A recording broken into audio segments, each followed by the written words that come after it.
I'm still muted. Okay. Hello. We are back. We're here. It has been forever, but we are here now. And why is my computer all of a sudden capping? Seriously? I don't know, and you're not showing up on my stream because you're not in the Yep. There you are. We Yes. found him, folks. I was He has been hiding, discovered. but I don't understand why all of a sudden I'm like Da-da-da. capping out like crazy. Not fun. Yeah, I'm having the same problem over here. Yeah, but I shouldn't be. Like my CPU just went to 100%. So I don't know what's going on because I don't have anything open. So hopefully it'll stop or we're going to crash. Chris! And it's OBS and Microsoft Edge. Why are you guys doing this to me? Why? Because the universe is angry that we haven't streamed D&D in 2 weeks. That could be it. Let's see if I minimize those two. Okay. Apparently, so is the weather. I'm gonna have to just minimize like the things that I'm not using. All right. So it has been a while. We're back. Hello, everyone. We are here. Oh, Roz is starting out with inspiration already. He hasn't even done anything. Jesus Christ. I was the only one that welcomed cheerful bacon in. So there. That doesn't count. Yeah, it does. Just because you're Well, polite, that's not inspiring. It can That be. is kind of Thank is, you. yeah. You Okay, would be calm down, It's like, all of that you. is very inspiring. Mm-hmm.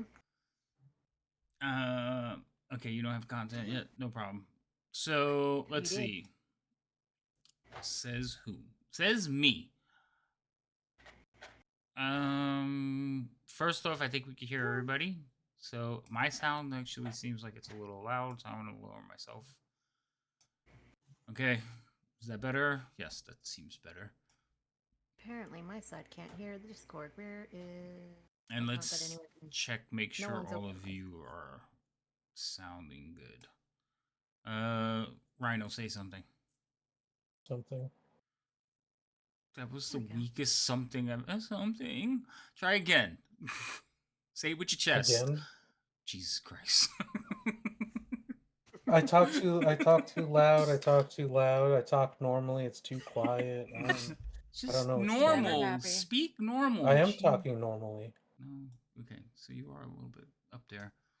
All right, I think we got Is there everybody. any such thing as normal?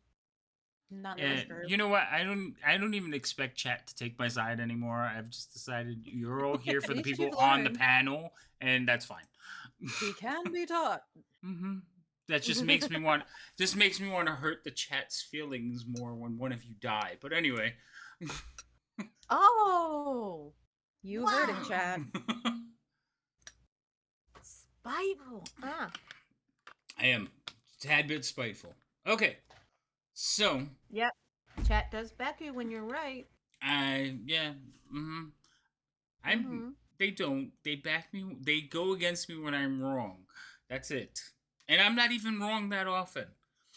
Inspiration is supposed to be given for Never. roleplay, something heroic in the thing.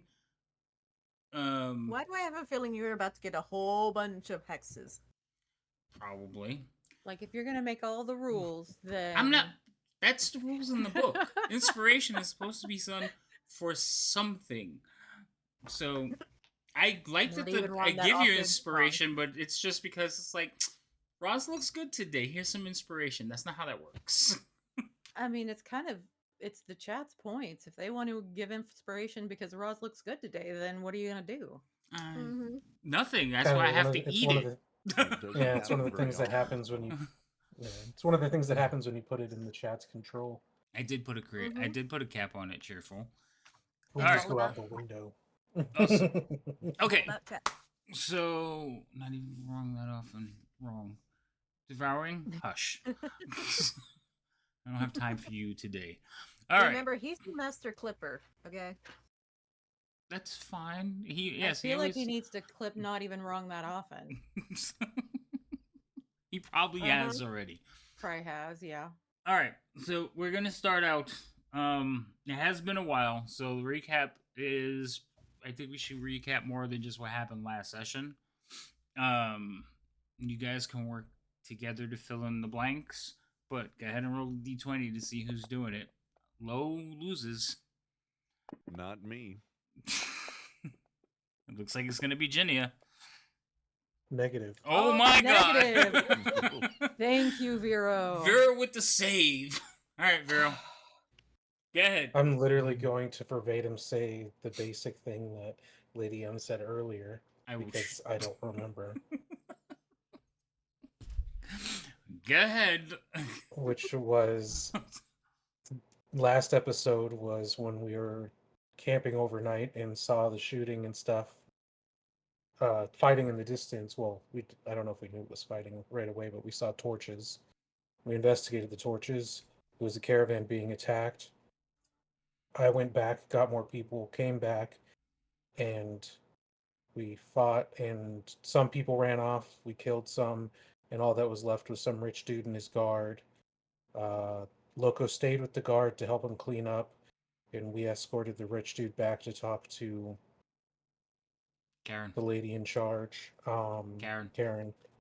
about whatever she wants. She was thrilled, and then I think that was about it for that one. It was a lot of running through the forest and fighting on that episode. There was a Oh. lot of concern that it was a trap. Yes, there was a lot of concern that it was a trap, not an ambush. Turned out to be just an ambush. And the And Roz boys An ambush were is running around technically in a the trap. woods in the dark. yes, Vera, you're correct. It technically is, but it had already been sprung. So you were saving the people who were ambushed already. So, Mm. and what were you Yes, the saying? Roz boys were blindly fumbling through the forest Yes. Yes, the Roz boys. They and weren't allegedly I mean, that's because they're got human one of 'em. and they were blind. So But they did a Remember, fabulous job because none of Songbird them got died. to. Yeah, but Songbird got to stand there and watch them run into trees and each other. It's kind of funny. they had a ball. They were being Roz-like. So, oh wait, Sure. why is the counter? He's already on 2. There's no way.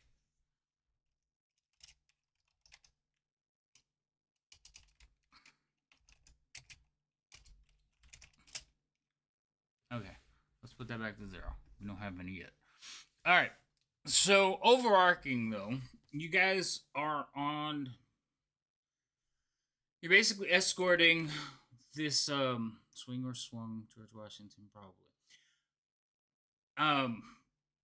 You are escorting this caravan for what reason, Roz? We're escorting which character? The Wayland guy? No, the caravan. Why are you escorting the caravan? Like, why are you working as guards on the caravan? Oh, we're trying to Follow not the- infiltrate, discover the dragon cult that are amidst and amongst us. We're trying to follow them and figure out where their hideout is or where their their camp, whatever it is. That's what we're trying to do. Right. So, yes. So there are several cult wagons mixed in with this caravan. They are not acting as one big group. They are acting as independents. You have been with the group for almost a month. You know which wagons they are, but you don't know where they're headed. And that is the point. You're trying to find out where they're headed, where they're taking their ill-gotten gains, and where basically their camp hideout location is. They can break from the caravan at any point. You are traveling from Boulder's Gate to Waterdeep by way of the Trade Way up the Sword Coast.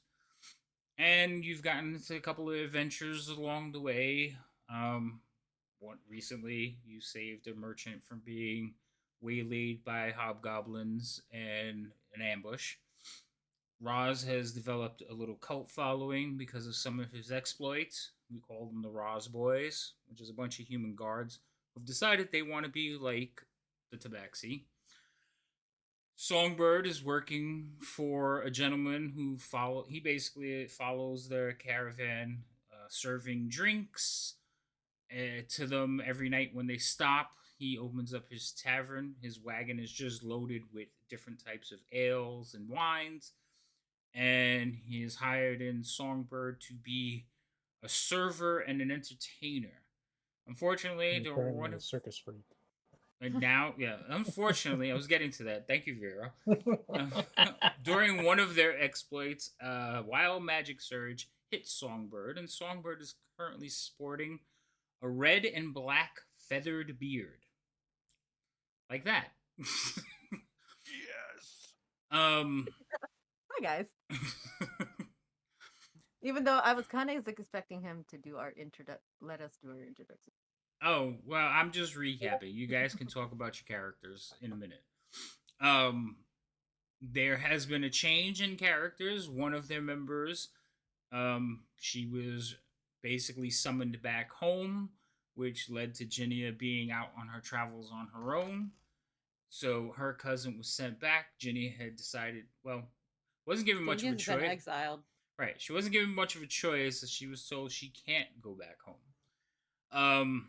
Shortly after that, they've met their little friend Elios, basically a halfling who has been kind of like hanging around the camp, but doesn't seem to have any purpose right now. He's just been hanging around the caravan, following along. He doesn't belong to any wagon. He doesn't belong to any of the groups. He's not a guard. He's just there, he's existing. But he's been teaching Vero how to make like fancy sparks with his fingertips. And that is pretty much where they're at now. They have basically recouped, rested. They celebrated the summer solstice. I think it's solace. I think that's the one you're up to. Have to check. Click. Solstice. You're right. Summer solstice. So everybody has basically been working along. Oh, this is. I'm just there. That sounds good. All right. So now you guys can start introducing yourselves. The recap is going to be, well, recap was already to Vero, so we'll just go across the board and everybody can introduce themselves. So Ginny, go ahead and go first. Tell everybody who you are, promote your channels, and then talk about your character and what you're doing here. Yeah, all right. I'm Foxy Project. Sorry, Dre decided he needed to push the mute button on the keyboard. Dre! He's Hi, Dre. starting early today, Dre. folks. I'm a variety streamer here on Twitch. Here recently, I've been doing a lot of Fallout 76. And I am playing Jinya. I am a high elf cleric who has been exiled from her home, and her cousin's been forcibly removed from her presence and taken back home. And I'm just trying to find my place in the world. Bravo. And then we have Elios. Hello, I am Thorn. I play Elios. He is a halfling sorcerer.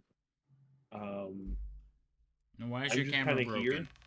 I don't know. I'm working on getting a second monitor, so I hope that fixes it. You have a camera in your monitor? I have a separate camera on my monitor. It is on. For me, it shows that I am there. I don't know why it doesn't show it on stream. What browser are you using? Microsoft Edge. Oh, that's Is that- then is I have that nothing why? for you. No, because Microsoft Edge is the only one that would get it to work for me. Because I use So- a different one and it wouldn't work before. Wait, but you haven't joined the Video Ninja, so how it can't show on the stream. You have to join Video He was Ninja. in here just a I couple am- minutes ago. I am in here. He's not. I'm I looking. mean, Because he I'm, popped up. Might have got Yeah, kicked his out. video was on here a few, like 5 minutes or so. Yeah, it ago. was. Yeah, it was. Yeah, it was there. I'm just saying he's not now, so it doesn't show him as in here. There he goes. Now he joined, and now he's I've live. been There here he the whole is. time. See? I was here the whole time. I could see all of you in Video Ninja. Mhm. I had it open. Oh, It's didn't- like when the whole thing happened with Rhino. All right, well, it's there now, so hopefully it stays there. Anyway, continue. Elios is looking for his brother who is lost, and he is far from home in a big world where he is not big. And then he's gone again. And I don't know what to tell you. Yeah, I don't know what's going on there, but fix it. Go ahead, Vero. I'm Rhino. I play Vero, or um, wood elf monk, and I'm just out here, taking it day by day, learning new stuff, and soaking it all in. Get my ass kicked. Yay. Roz. Hello, I'm Loco. Loco 1956 in chat. I also do a little bit of streaming Monday, Wednesdays, and Fridays. I stream War Thunder. Not very good at it, but it's fun. I play Razumdar Straight Arrow, the Tabaxi Ranger, who is he's starting to get a little disillusioned with things, and I'll leave it at that. Disillusioned. Ooh. All right, Songbird. Hey, what's up? I'm Lady Magdala, mainly known as Lady M, who plays Songbird, who is now currently, due to a slip of words. Give me a. She always waits for you to start talking. You've noticed that? No, right? Screamer voice. Yep. It's She's- like, I don't even know. Anyway, so now I am Songbird since I slipped up the last time and was trying to say Songbird, but said Songbeard. I have been asked, or there was request, and now there is the plumage. They're soft. They're actually very soft, but very ticklish. I don't know how long this will last, but I am a variety streamer that has just come back, or kind of just started streaming again because of internet issues, and we're actually trying to push this through to see how well it goes on the internet because it's still not where it's supposed to be, but you know what? Whatever. Okay. I guess that works too. All right. So, you all, after your exploit with saving the guards, and because of something I said last stream, we're going to count through these.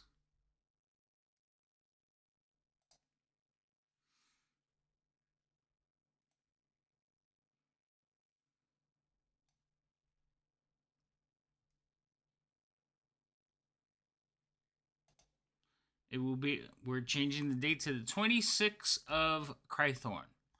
Crythorn would be the equivalent of June. I think. January, February, March, April, May, June. Yes, June.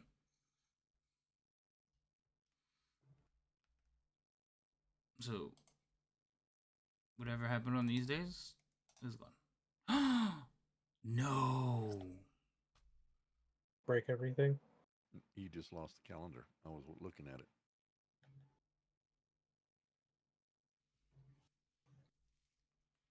Wah, wah, I mean, you lost the calendar. Did you delete it? I closed it. Let's see if it comes back. Oh my Probably can't have god. nice things. You're right. Okay, it's back. Whee! All sorts of fun stuff. No, it's back. Okay, we're here. That was gonna break my heart. All right. So, pretty much SOP. Roz in the morning goes out, Suck scouts on around. pickles. What happened, Vera?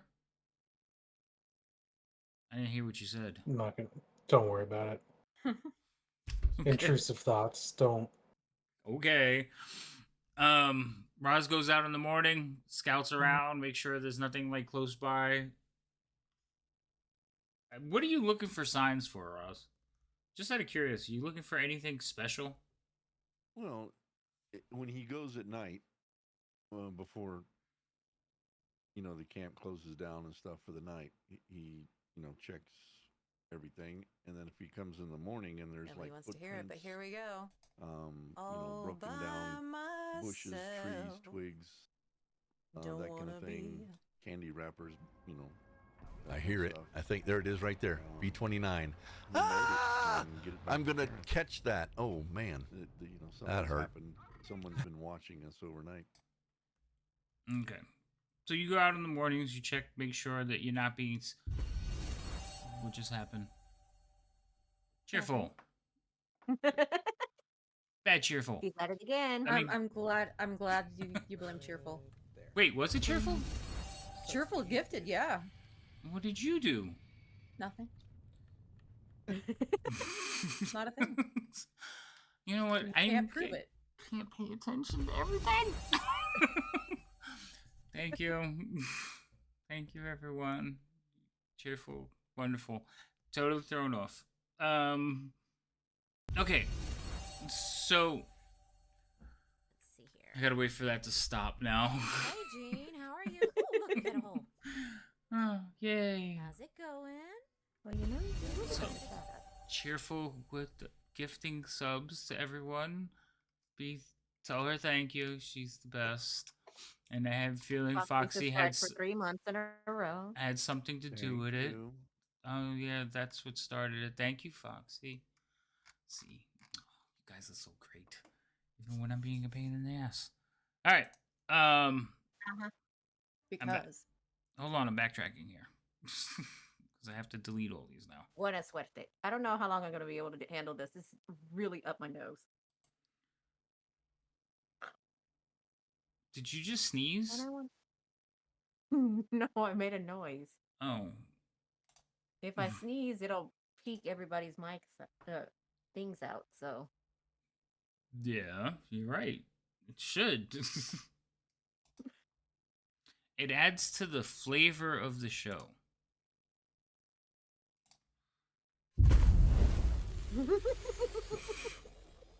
Thank you, Foxy. Mhm. Those are louder in my ear than they should be. What was I saying? You heard it here, folks. Blow out his eardrums. No, don't do that. Let's see. oh no. Should do it here so I don't break them over there.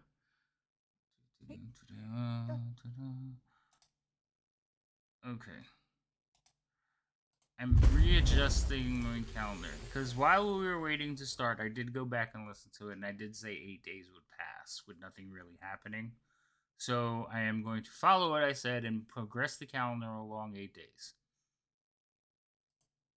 I can admit when I'm wrong.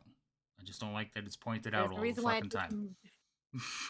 You don't like that your players pay attention to what you say? No, I Heard do. it here, I- folks. I Stop do- paying attention. Mhm. Would you stop me? This is not news announcements. You. What is going on? Oh my gosh. In other I'm news, loving the distracted. Another news. Yeah, I know. Well- I'm trying to like get coordinated here, and you guys. Okay. All right. So It's fantastic though. I do. I love it. And I appreciate all of you. Thank you so much. So Roz, on one morning when you get up to go about, it's been a quiet. There was a bit of mist in the air, but when you go to climb down off the top of your wagon like you usually do, you notice that the ground looks different, like completely different. In what way? Like wet? Different color? So the ground is wet. It's been raining for probably about 2 days now, on and off, and it's been a little windy. It's not, typical northern weather in the moors. But when you wake up, the ground is got a texture to it, and from your vantage point on top of the wagon, you could see that pretty much everything has been covered with strange fungus. Is it on the vehicles, the caravan, or is it just on the ground? It's just on the ground. Hmm.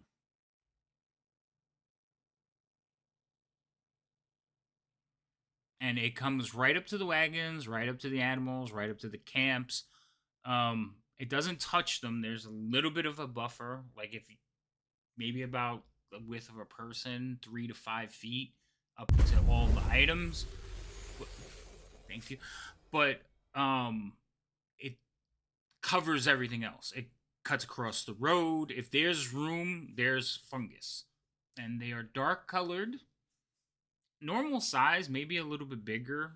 They're not gigantic or anything, but they go out as far as you can see. When you say fungus, you're saying sizes. So is that like Mushrooms. mushrooms? Okay. Yeah, it's mushrooms. Sorry. Oh, I was picturing my head kind of like a mold on the ground. Yeah, but me no. too. No, it's mushrooms. I'm sorry. Okay, no, that's fine. Do they appear to be moving? He's not going to step down until they're sure they're not moving. They are definitely not moving. Okay, he's going to take a step down where there is none. Like where there's like a patch underneath the wagon or Mhm. beside the wagon. He doesn't want to step on them. Okay. He's going to kind of kneel down and he's going to pull his dagger out and poke at it, maybe even cut one off the ground to see what happens. Okay, so you're gonna poke at one. Mm-hmm. Okay. Roll me a deck save. Dex save. Yes, Jem, she has a red colored beard on. Okay, where is it? Here we go. In the tower, yes. Yes, please. Alright, so you managed to poke at one of them with your dagger.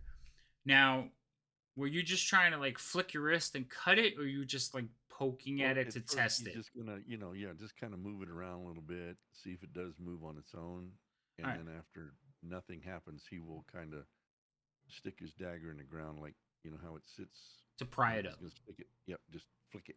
Okay. With the wrist, kind of just flick it. So as you poke it to test it, a cloud of black spores shoot up into the air. The deck save was you pulling away and like covering your face. Oh, Okay. did he just stab him in the dick? I guess I'm with Oh, no, he Karen. stabbed him in Is the that where leg. I'm at? Because I don't have an assigned caravan anymore. Remember, I got fired. Right, but you kind of just go wherever you want. Okay. Everybody knows you're like basically the ranger of the caravan now, so nobody really questions what you're doing. There are a couple of people, like you can't climb on top of the cult wagons. They will totally object to that. Yeah. And some of the guy you used to work for doesn't like it, but for the most part, most people are like, yeah, go ahead. All right. You're watching over us. That's just extra security. So wherever he's at, in the caravan, he's going to loudly say, "Alarm! No one set foot outside of your caravans. These are spore-producing mushrooms." So you hear like some ruffling about. There are guards that are awake at night, so you'll hear like, "What's going on?" You'll hear the recognition, but you don't see them because they're at different points. And one person like, "What's this about?" All of you hear this going on as well. These mushrooms on the ground, if you step on them, they produce some kind of a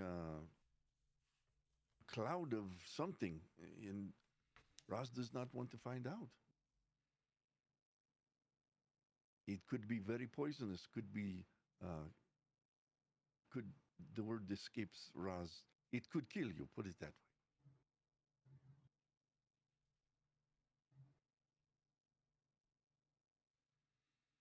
Well, now what do we do? Maybe when the sun comes up, it will burn it all off. Ross does not know. They disappeared this morning in during the night.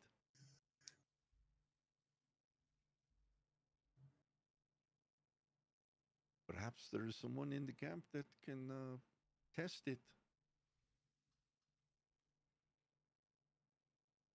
What are we testing? If it is poisonous, to do harm. If it is poisonous, to do death. Well, I'm not gonna test that. This is why Ross says, find someone. Is there an alchemist? Is there someone that deals in these kind of things? Can I cast detect magic and see if it's magical fungus? You can. Okay. So you pop out of your tent and you do see it's just blanketed. And it's just dark mushrooms surrounding everything, disappearing into the darkness as the sun, well, as the sky lightens, because it's still overcast and misty, like that Mhm. light rain. You come out, look down, and you see this blanket of mushrooms, and you cast detect magic. Other than the items you already know that are nearby, that radiate magic, the mushrooms don't. They seem natural. So, did Songbird hear everything going on? All of you hear this because Roz is technically yelling, and people are yelling around the camp now, and people are waking up. The camp is stirring. Nobody wants to leave their wagons now. The horses are acting very jittery. Songbird is going to remind oh my god, I just forgot the boss's name. Kathy. Karen. Karen. No, not the she, her boss. Your boss? Uh-oh. Yes, my boss. Was it Bade. Oh, Bade. Bade? Okay. Bade. She's gonna look over at Bade. It's like, Bay? All right. didn't I try not Bade? Not Bade. Bade. Wasn't there kind of like a sorcerer type dude that I went to talk to about getting rid of this with the mean animal owner person? I'm not sure what you're asking me, Songbird. So, I'm sorry. One more time. Wasn't there a type of wizard or sorcerer or someone that I went to talk to about this condition Yes. to try to take care of? Yes. Is it? It's like, what was his name, Bade? I don't remember. He never gave one. That's why I don't remember. Yeah, I was just kind of hoping you would pick one. You mean Bade, you're no use. You're no use to me. I'm a tavern owner and I'm going to be sleeping in today, evidently. It's early. You're waking the man up. Okay.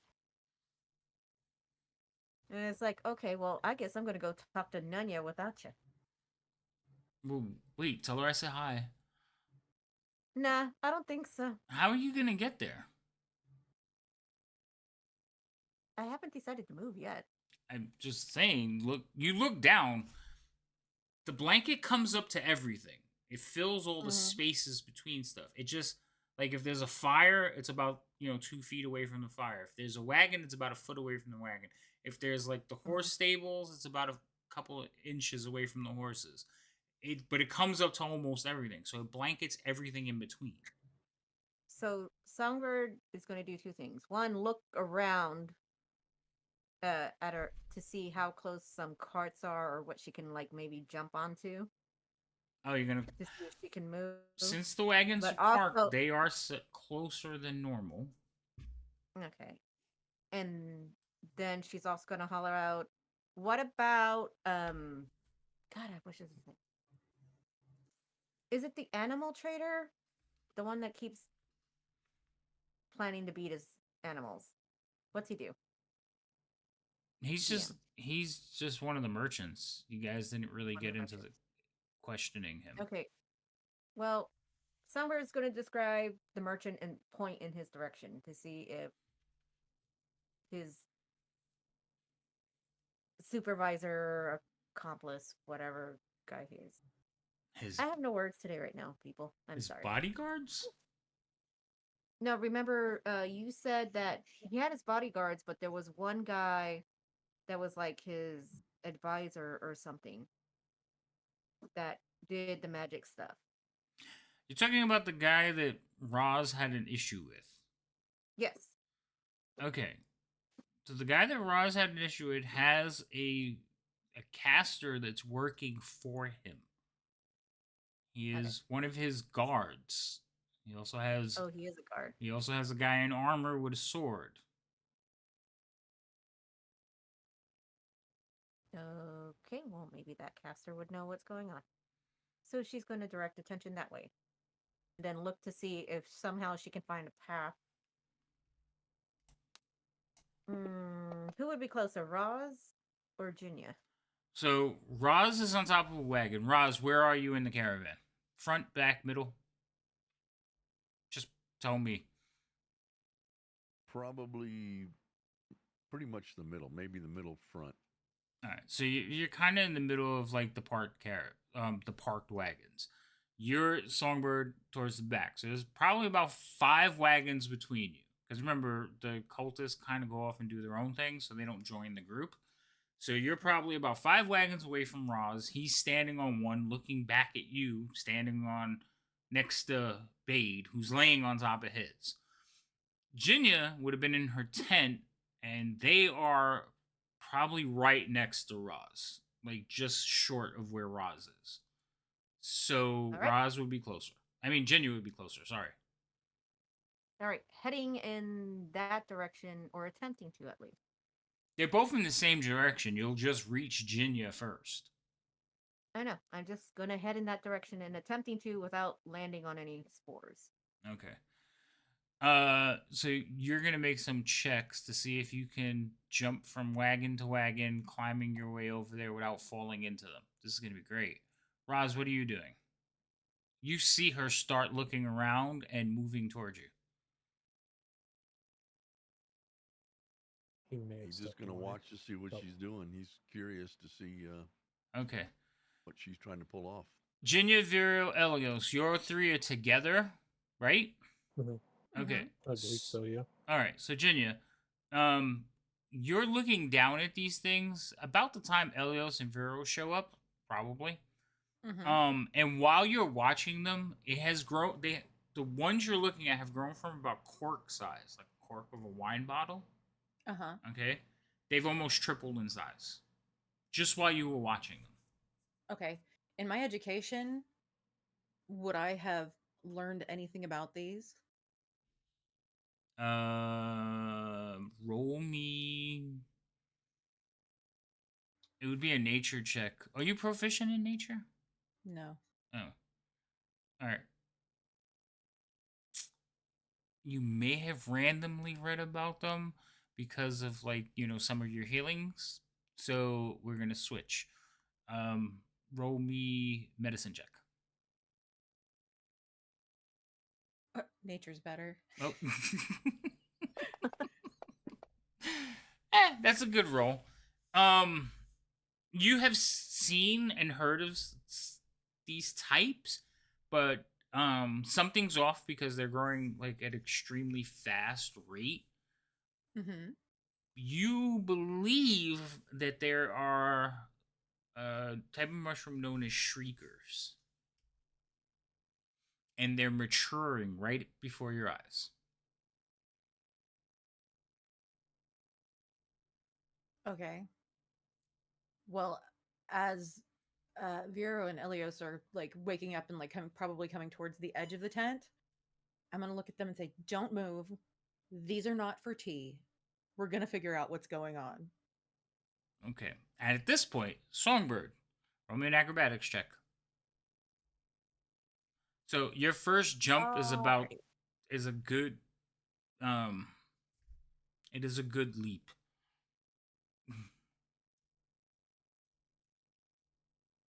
You're trying to span probably about 8 feet without a running start. Jeez. Okay. So you hop over a couple of barrels and leap from one of the barrels onto another wagon. You hear inside the wagon, "Hey, what's going on out there?" Oh, just nothing. Just your friendly bearded bard trying to make her way up to the front. It's okay. It's okay. I'm fine. Can't see the conversations going on inside. But Roz, you see her. She's basically leaping from wagon top to wagon top or bed to try to get to where all of you are. Okay. As he is kind of watching this with not one eye, but watching, he's going to talk to the owner of the caravan that he's with and ask if they have a torch. Yeah, in the packs. All right, he'll either ask the guy to give him one because he doesn't want to rummage through someone else's pack, but once he gets the torch, he wants to light it and, getting down without stepping on any of them, see if applying an open flame to them will do anything. Okay. Besides maybe set them off. All right. So getting the torch, no problem. Getting it lit, pretty simple. Like I said, you're safe up there. So you light up your torch, and then now from where you are to the ground, Just drop it on the ground. you're just gonna throw it on the ground. Okay, that's what I was wondering. Right where they are. Yeah. All right, Songbird, you managed to leap over to another one. You kind of like make your way over two that are closer together, and you're basically looking down into where Ginya's camp is with her tent and her wagons. So there's a little bit of a patch there because there's two wagons that are really close together, and then there is their tent, there's two tents. So the tents have created a little bit of a free space around the fire. And then a wagon over, you'll see Roz, and he's like holding up a torch and throwing it onto the ground as you arrive looking down at this scene. You all watch as the torch descends into the thing and it hits them. Clouds of black spores like shoot up into the air, and then you hear screeching.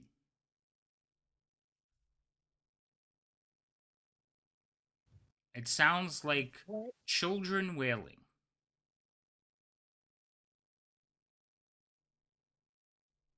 Somewhere's gonna twitch her head like this, like, what is that?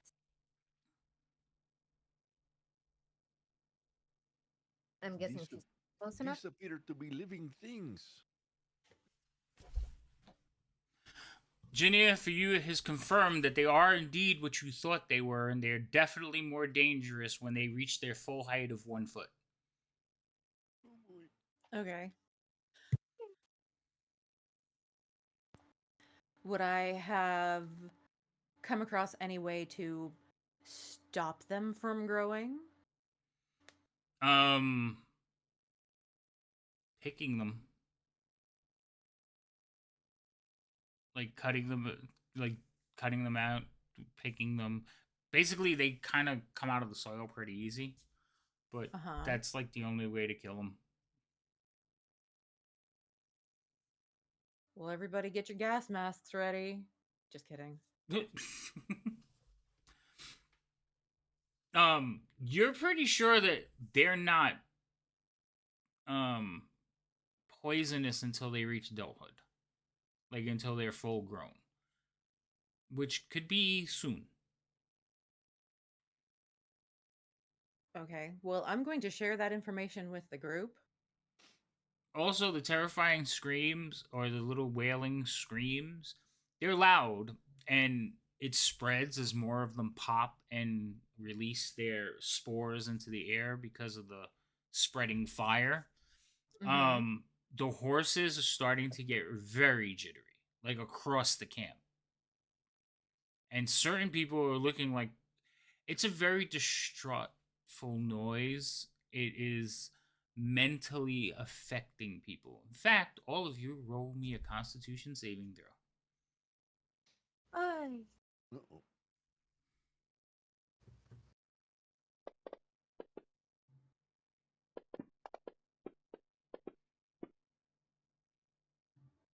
That's some really good Constitutions. Y'all just don't care.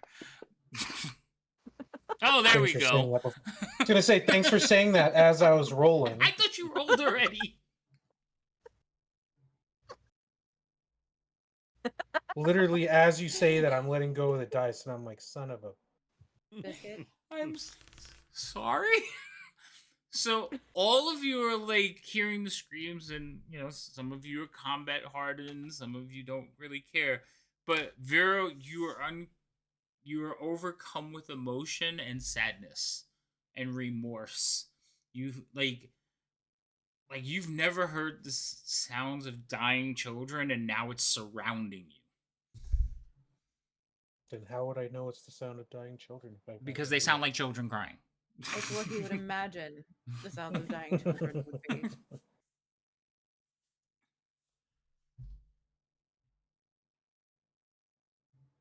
And you all see this. Like Vero just looks suddenly sad. Can I reach over and give him a hug? Just like hug his leg because I'm very small. You can. I'll hug his leg. Okay. You give Vero a hug on the leg. So Vero, you are, like I said, you are overcome with feelings of grief and remorse, triggered by hearing the sounds of 1,000 tiny cries of pain and death. Helios the Klingon. The-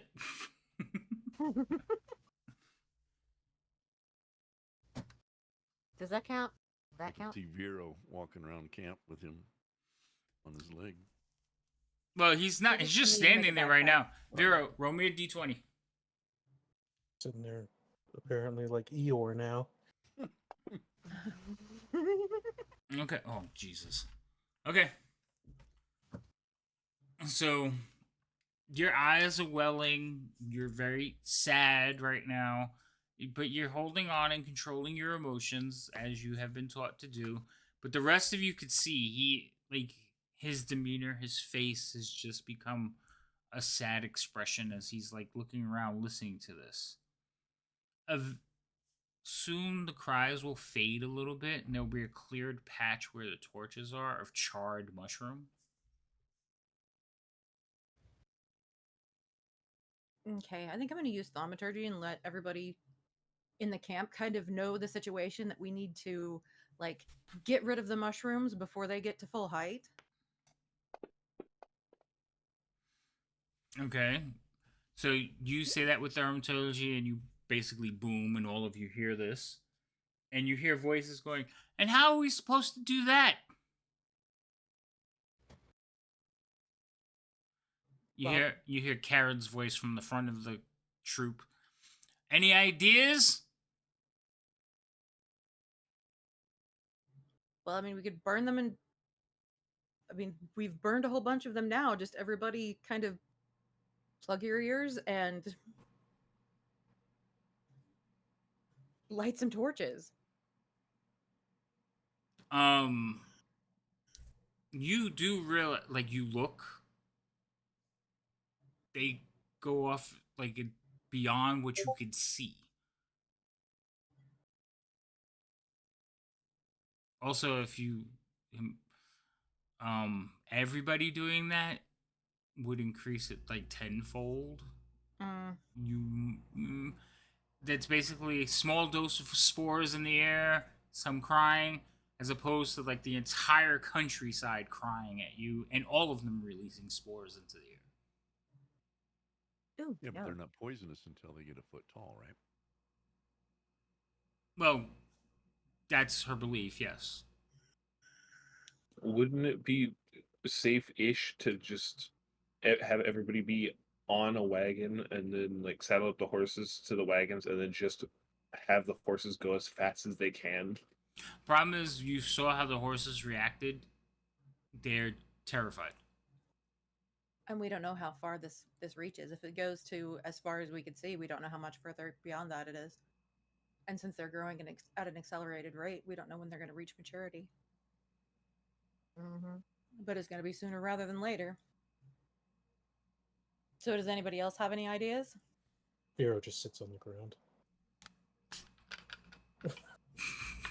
Fight the sadness, Artax. You could do it. I'll just keep a hand on Vero's shoulder out of solidarity. Aw.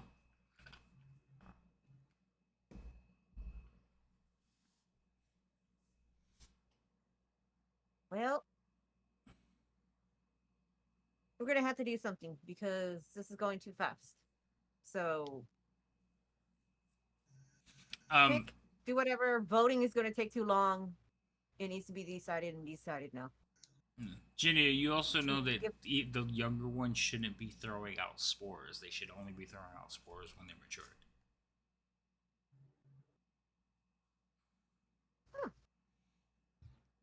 Okay, so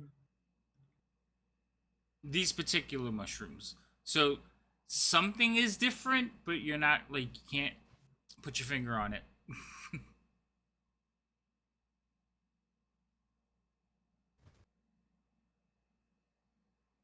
I mean, the fact that an entire countryside grew overnight is a big indication something's odd. really, Oh, an idea has come to Roz. He's gonna look at where he knows the dragon cultists caravans to be. You He's see gonna them see what they're standing on react- their wagons as well. Do they seem on edge, or do they just like they don't care, or maybe Roll me an insight check. Roll at disadvantage because they're not standing right next to you either.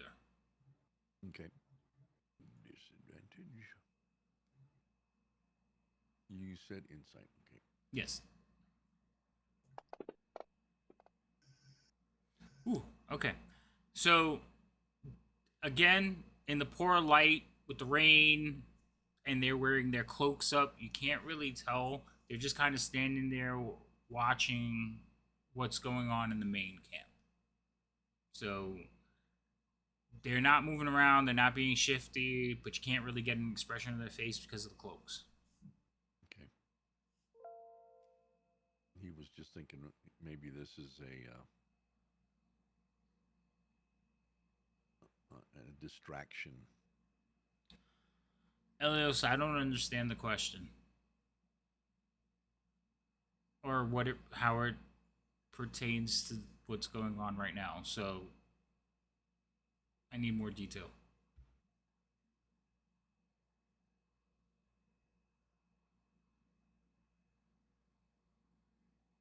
Did you hear me?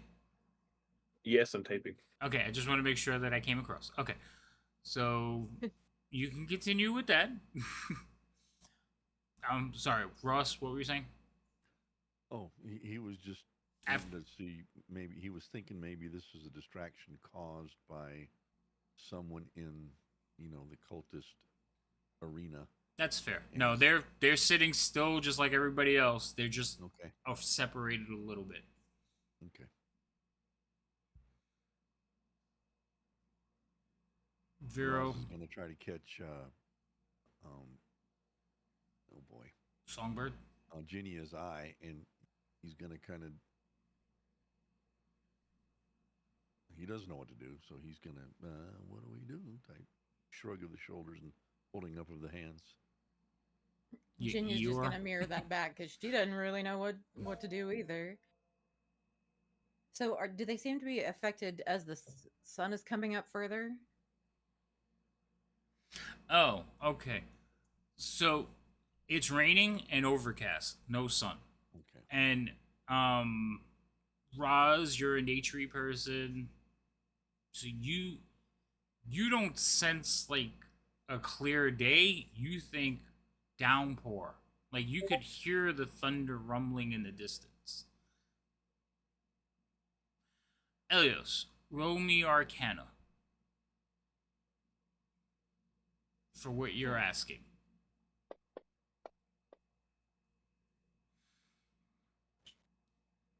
The answer would be yes, but you don't think it pertains to this.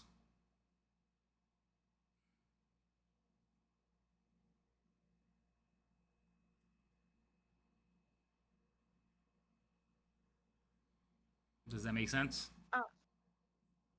Yes. Okay.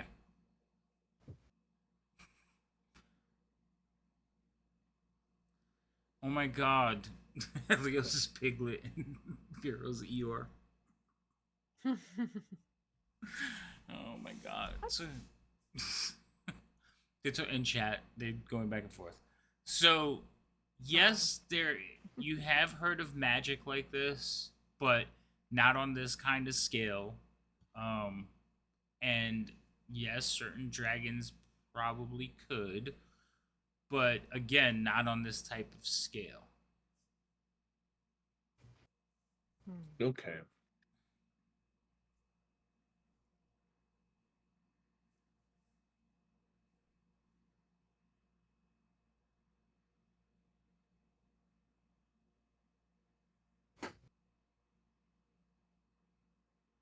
So Does all of you Songbird see? hear thunder, like low rumbling thunder. Super very frightening. Galileo. Vera, what did you say? I heard I said, Galileo. is it very? Yeah, because I said, is it very, very frightening? Oh. Hey, wait, okay, Galileo came in. Yeah. Yeah. Yes, it is frightening. Because for those of you who are intelligent enough, realize that mushrooms spread their spores in the rain. Because raindrops trigger them.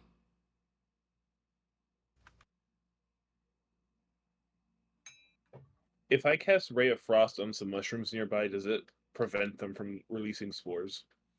Does it immediately freeze them, or is it just like a freezing hit? Um, Technically slows. Technically, yes, because it does on a hit. They take cold damage, and their creature's speed would be reduced. But these aren't creatures; they're plants. Right, but it's a save, right? No, it's an attack roll. It is an attack roll? It's not a saving throw. So Ray of Frost, if you cast it at, but it's just you only hit one at a time. You know how long it would take you to like clear a section? Yes, but if it freezes them and makes it to where they can't release spores and yell, that would be better than burning them to where they release lots of spores and yell really loud, and we all go deaf while we cry to sleep. So you could attempt to shoot one. I'll shoot like a mushroom with the ray of frost. See what it does. Okay. Hold on.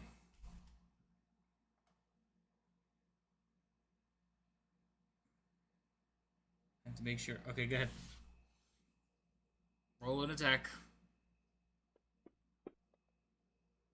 Alright, no problem. You peg one. And you send your little ray of frost at it. It hits it, and as soon as it hits it, the impact sends up the spores, but it does not scream. I'll relay that information to Ginia since she is yelling information to the rest of the camp. I'm pretty sure she saw you do it. I'm gonna tell her anyway. Okay.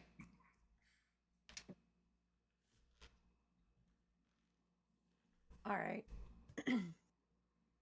Well, I mean, I'm going to share that information with the camp, but I feel like I don't know that there's a whole lot of people in the camp that can cast Ray of Frost, so I don't know how much good that's going to do us. And I don't think we have an ice machine. So, also, What about the caster? It's like, does he seem to be doing anything?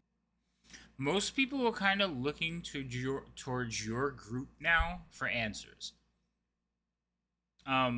Remember, you have Ginia, you, and Roz, and Elios and Vero, who have all done like heroic things on this trip. So both like Roz has a group of guys who want to be him. Mm-hmm. So when like everybody, including the caravan like train master, is looking towards all of you, like, what do we do? So you've done that to yourselves. Yeah, but the caster and everything. It's like They again, Songbird's they're gonna look in that direction. It's like, are you doing anything? a wave.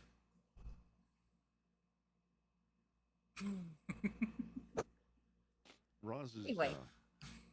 Roz is getting kind of frustrated. He he usually comes up with a plan, and he doesn't know what to do. So he's going to kind of sit down on the top of the caravan that he's at, and he's always got his bow in his hand, but Mhm. he's going to put it on his lap. He's going to go cross-legged, and he's going to kind of like start,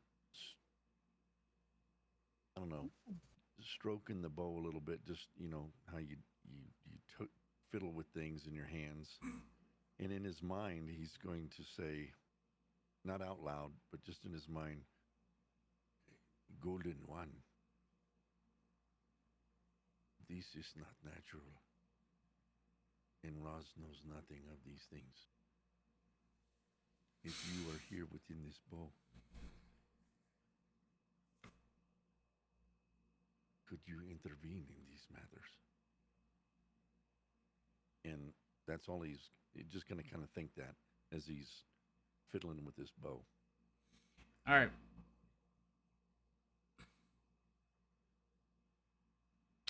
Roll me a wisdom check.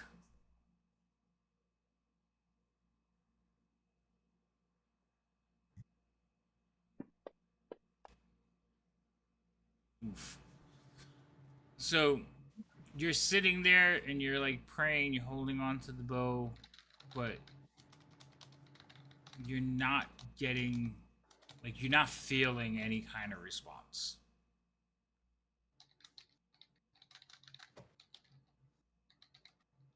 He's just going to sit there holding the bow, kind of. So, Songbird, you're trying to get the wizard's attention, and he's like looking over at you, like, "What do you want?" Like, he waves at you, and then you just kind of like. And do you not hear what's going on? Or she's just gonna. I could she's see just what's gonna going stand up. on. What do you want for me to do?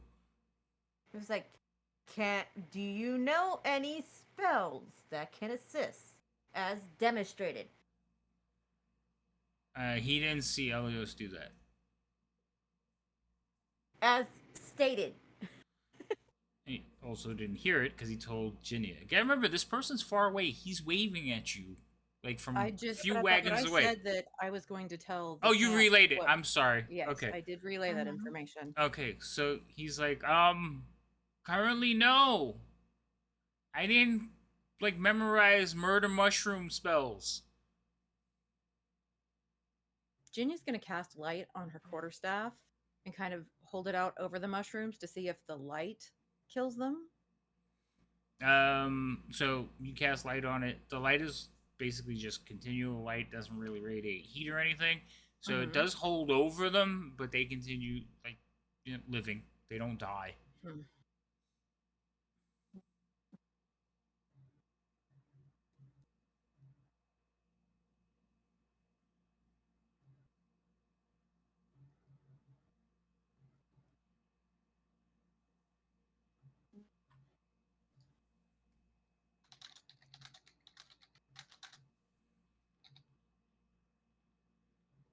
Doesn't always have to be monsters to like stump a party.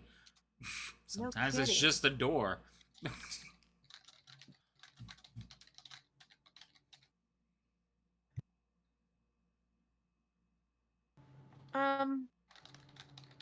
Yes. I'm debating something.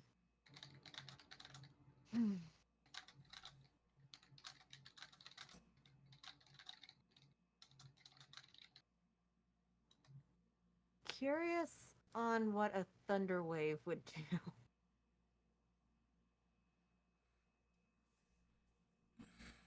But I've only got so many slots that's not gonna work.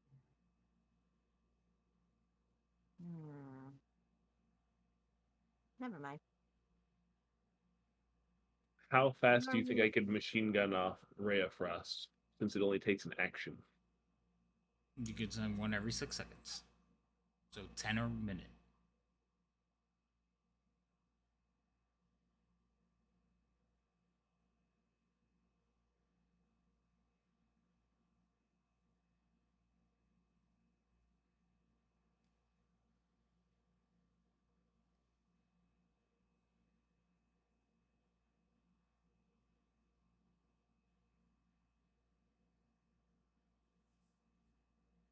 think this is the quietest our group has ever been.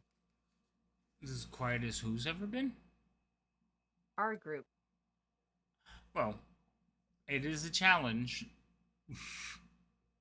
I'm over here Eeyore, I don't know what to tell you.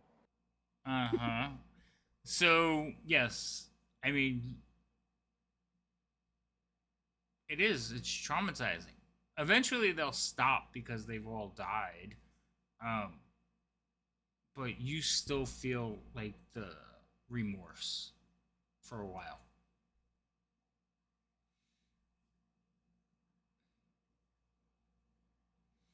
You'll hear in the distance, so what's the great one want us to do now? Shut up. You hear some arguing. If y'all have any great ideas, be sure and share.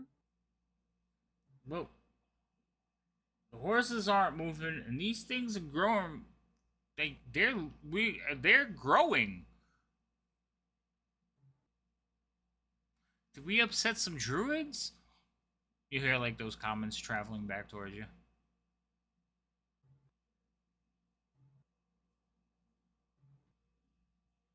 Hmm.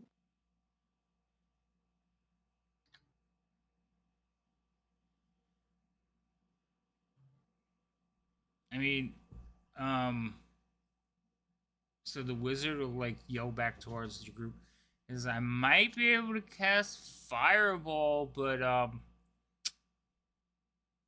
won't that just make them scream some more? Well. Oh, she stepped away. I mean, we could all plug our ears really tight with like any extra cloth that could be laying around, or like cut scraps of cloth off of stuff. But we're also going to have to do that with the animals because the horses, the sound's just driving them up the wall. Yeah, the animals are more concerning. Mm-hmm. Because if let's just say that the animals break and run from the screeching, if they break and run, they might run until death. And if they have a wagon attached to them, which you can't really do right now. Remember, all the horses have been unhitched because it's morning. This is when you guys first woke up. So if the horses decide to run off, you're going to lose like half the horses, which means this wagon train is dead. So you got to come up with something without like losing the horses. There is the option of, if they are calm enough, blindfolding the horses and putting something over their ears. But it have to be, someone have to be able to calm them enough to do that, to let them trust them well enough for that. I could cast friends on the horse, on a horse. Oh, 16 wagons, average of 2 apiece. What do you do for the other 31? I mean, I would do it one at a time, but I could do it for all of them. Okay. So what is your plan? Cast friends on the horses? If we want to try and hook them up to wagons. Okay, but the problem, so We're wagons, not entirely sure if the spores are dangerous or not, though. right? Wagons So and there's horses only are one. separated, so you'd have to walk through the mushrooms to get to the wagons and the horses 36 times. The danger is, yes, we haven't figured out whether the spores are poisonous or not.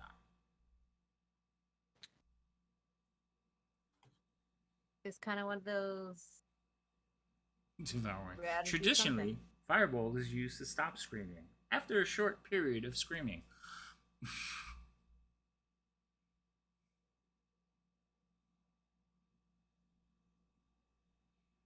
So, again, I think the more concern is if we can keep the horses calm. Like, again, if we can get them to trust us to blindfold them and cover their ears, everybody else can just suck up the sound. But the animals are the main focus. But then we Mhm. risk poisoning the horses because they're going to be kicking up the spores, and we don't know if the spores are poisonous. Yes, and horses have a lot lower con save. Mm-hmm. Mm, it's a double-edged sword. I mean, do we have to kill all of them? You just have to get rid of enough of them to make a path forward, realistically. Mm-hmm. Yeah, what the halfling said.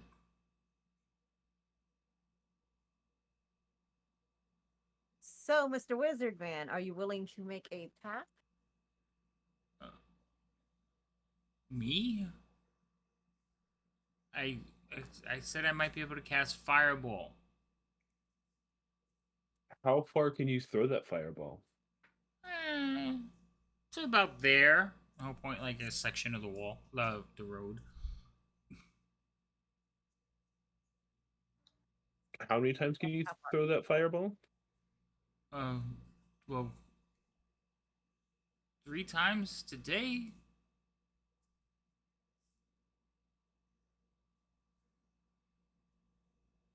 I mean, I could do fire bolt, and since that's a cantrip, I could just. Right, but it'd still only hit But one it'd at be a slow time. bowling, slow Yeah. going. Yeah. And I could do Ray of Frost also. So we could be at the front, essentially double barrel shotgunning a path forward slowly. Pew, pew, pew. Double barrel sniper rifling, really, if we can only Yep. hit one at Yeah. a time. Mm-hmm. Lock and load. Lock and load.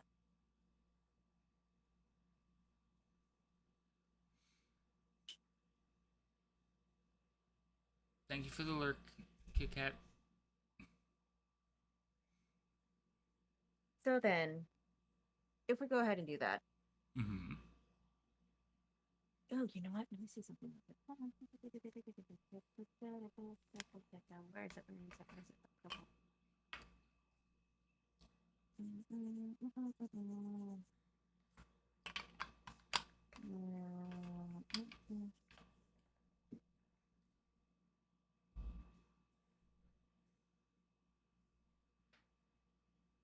All right, since they're going to be up front,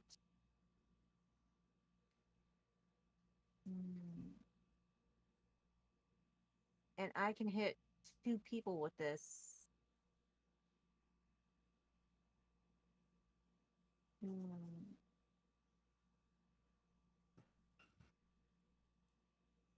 One use of the bardic is to grant a wonder assisted. When you do so, choose a creature.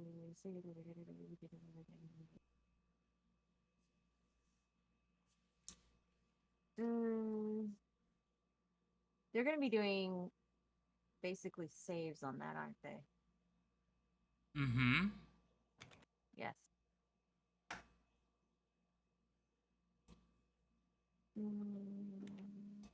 Can I cast Bardic Inspiration on those 2 if they're going to be going up front? Yeah. Do you? As long as you have bardic inspiration. I do.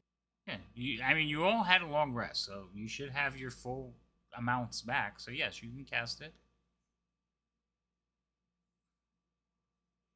That'll give him a D6 on a.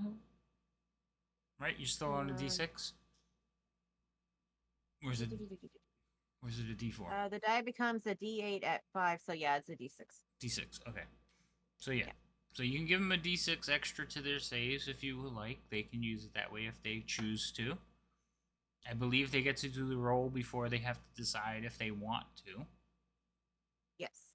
So that's up to the people that you give it to. But yes, you could do that. But what is your plan? You hear, aha! Going to turn towards the So you see the wizard kind of like waving. He says, I think I might be able to clear up some of the camp.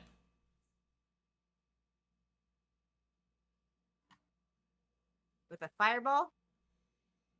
Well, no, that would hurt everyone in the camp. Specify. Well, I should be able to cast this sheet, and it will clear it. But we might. It's going to be a little icy.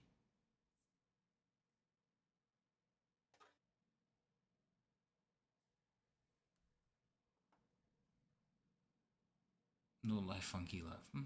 They don't have one of those. Wondering. Um. But I mean, Oh. like you told them, like the screeching. Well, everybody heard the screeching sounds, but nobody had to. Mhm. Nobody was close enough to get affected. Did you share that information, Ginia? Any information that I'm getting, I'm sharing because I'm hoping that somebody in the caravan is going. It's gonna like spark a light bulb, and somebody will be like, "Oh, I know what this is." Right. So the wizard's saying he could help clear up the camp. He can clear up the camp so that you can at least move the horses, but it's going to expend his power. You'll still have to figure out how to clear the path.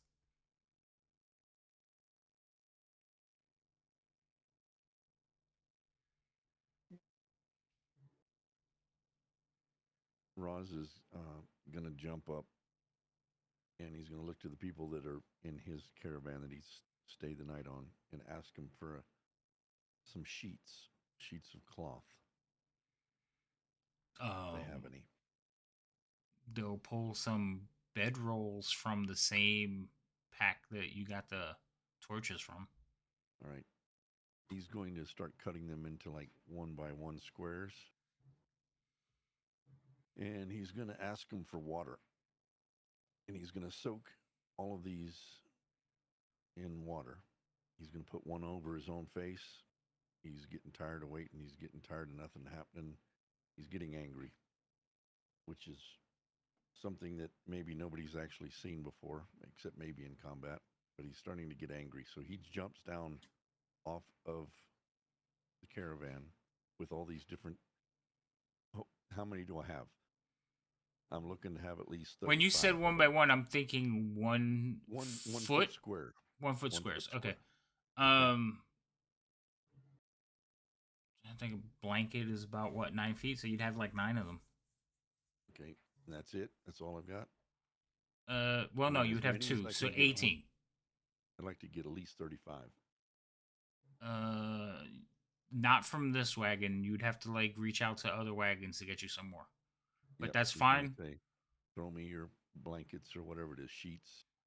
So some people are like, okay. Some people are like, I'm not giving him nothing. So you'll end up with 2 more blankets. So that's 36. If I That- cut yeah. them in, okay. He's gonna soak them all with water Mm-hmm. and put them under his arm. He's gonna jump down, and All he's right. gonna go towards the horses. So as soon as you hit the ground, Yep. you're just walking That's through fair. them, right? Yeah. Well, he's gonna put one of those over his own face. The watered down blanket, Okay. and gonna start walking towards the horses.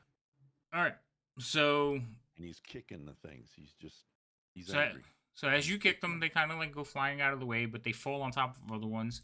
Spores and clouds of black spores are just like erupting around Roz as he walks around.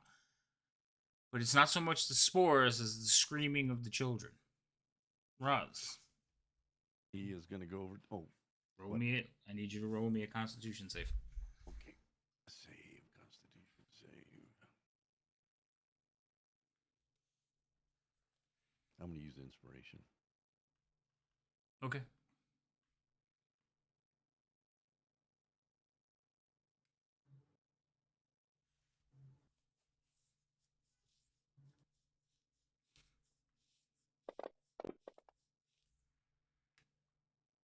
All right.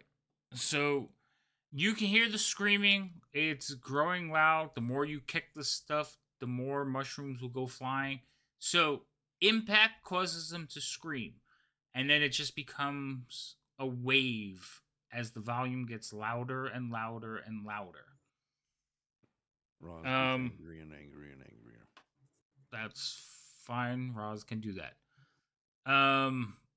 Vero, you're at disadvantage. The rest of you con saves.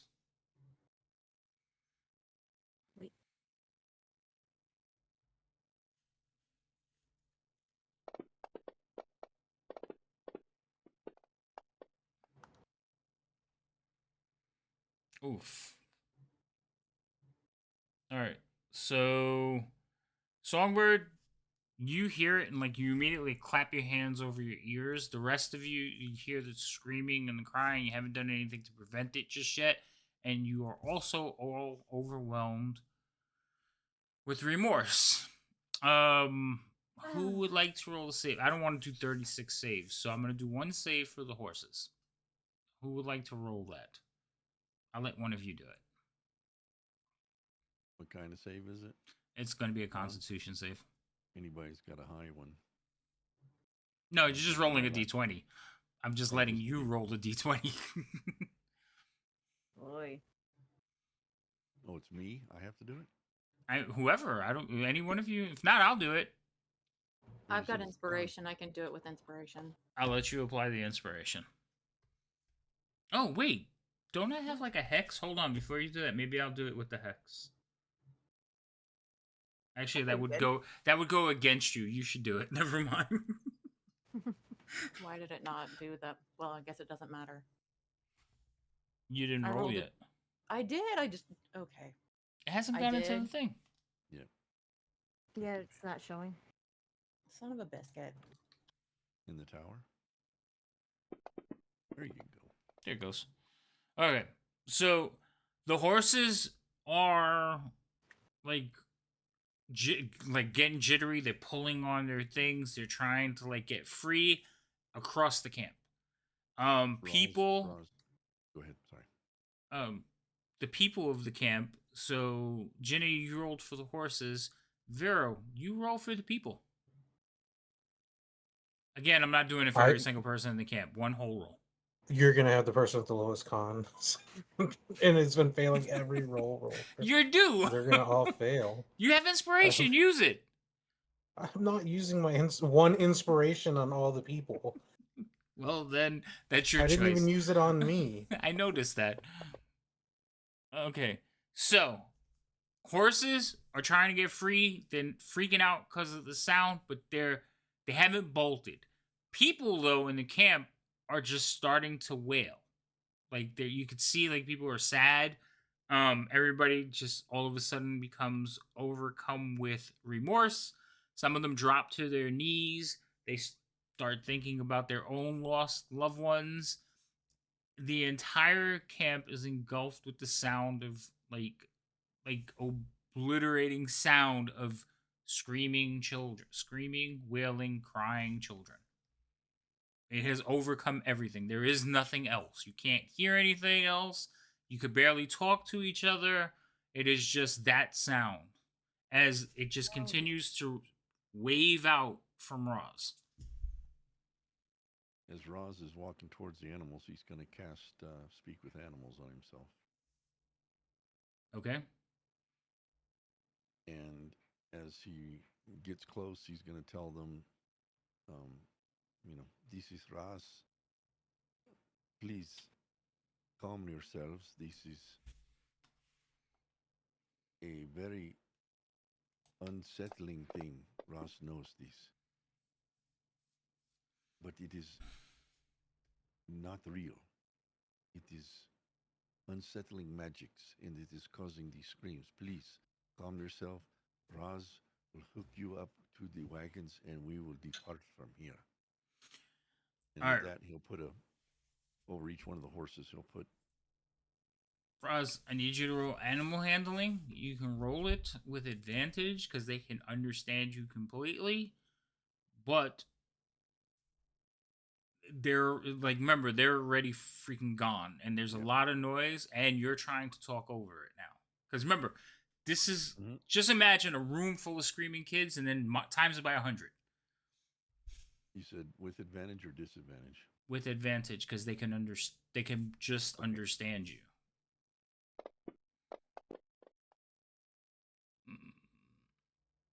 Okay. It's going to take you some time to calm them. Eventually, you can. They're not just willingly going, here, you have to calm them first. It's going to be a process. And that was just to do one. So now you have to go around the camp and do all. And every step you take walking around the camp creates more of these screaming things. also their screaming creates more screaming. So it's just a wave. And the ones that have released spores, eventually the entire camp is like surrounded with this black mist that's just kind of lingering in the air. And you just surrounded by the screaming. Somebody sent me a thing. Mhm. Neither. Songbird, neither. Mm. Okay. So Ginia, Elios, Vero, you three are just distraught beside yourselves. Ginny, you're thinking about home. You're thinking about the cousins you'll never see again. Elios, you're just thinking about mom and all your brothers and sisters, especially the one that's missing. And Vero, you're thinking about home and why you're in such a violent place right now. Roz, your anger has overtaken it. Well, you also passed your save, so your anger is kind of like blocking out the sounds you're doing, but it's offending you. Like you keep hearing it, and it's like eventually you're going to break. Songbird, for some reason, you just shut it out for a while, but you watch as people all around you are just succumbing to the sadness.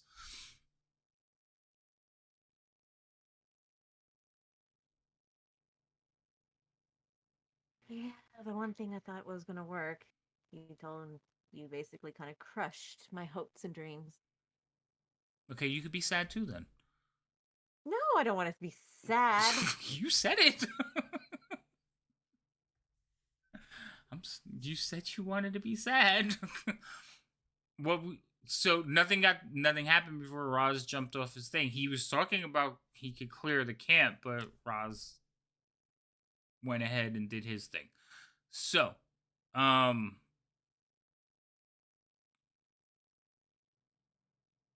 you're watching as Roz is struggling with one of the horses trying to get like this thing around this thing, and he'll go over to the next one.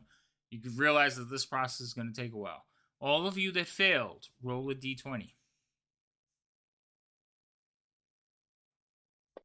Is there any way? Oh, Vero, you Nice. don't have to roll. Well, I wasted a 20. wow. Thank you. Yeah. Well, I don't know if that's good or bad, but you don't. nonetheless, The I 20s, wasted the a 20. 20s bad. You don't want that. 20. All right. So, actually, no, the 20 would be good. I'll let you keep the 20. I read it in reverse. Yeah, I'll let you keep those numbers. So, Roz, you're going around, and as you're struggling and trying to calm all the horses, are you casting that spell each time? And how many times can you cast it? It's 10 minutes. 10 minutes? So after 9 minutes, 10 minutes, he'll do it again. Okay. Yeah. So a couple of castings should give you enough time to get to all the horses. But while you're doing that, Songbird, are you doing anything? Somewhere's trying. She's trying to see what she has in her arsenal. The only thing she can. I was thinking calm emotions, but that's not going to work because it's nor charmed nor frightened. No, it's just sadness. No shit. Yep, failed it's to. sorrow. I know bardic inspiration I could put on my companions for their saves. They have already done that though. Uh-huh. I didn't get a chance to, and so what? Did I just add something? God dang it! I'll get rid of that in a second. You Nope, didn't there do it goes. any. Okay. You didn't do anything. I hit a button. Oh. I hit a button, of course. And then I'm looking at enthralling performance, but I'm not understanding something on it. Y'all bear with me. I've never played a bard before. Enthralling performance, they basically have to watch you for like a minute. Uh-huh. And I don't know if I can get anyone's attention. And the confusion is how many people. Because it looks like I can only do 2. No, I think it's how many people are watching you. But again, they have to be watching Within you for a 60 minute. feet. Okay.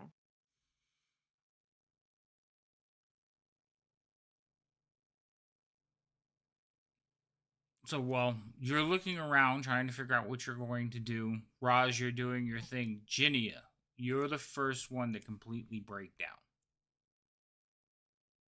Okay. The sadness becomes so the sadness, the crying, the screams become so deafening. you're just kind of reduced to like fetal position. There's not you don't really want to exist anymore. All right, Just somewhere. Go ahead.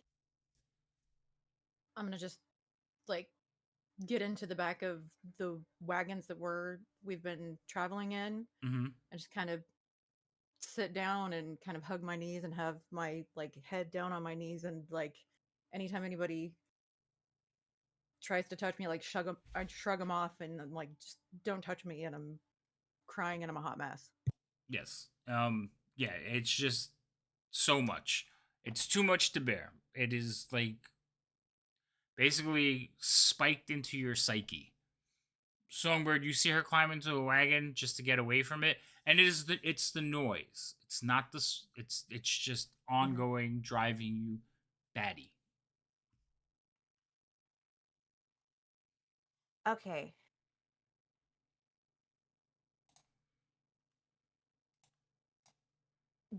Would I know that if I plugged her ears, would it have any effect on what's already going on?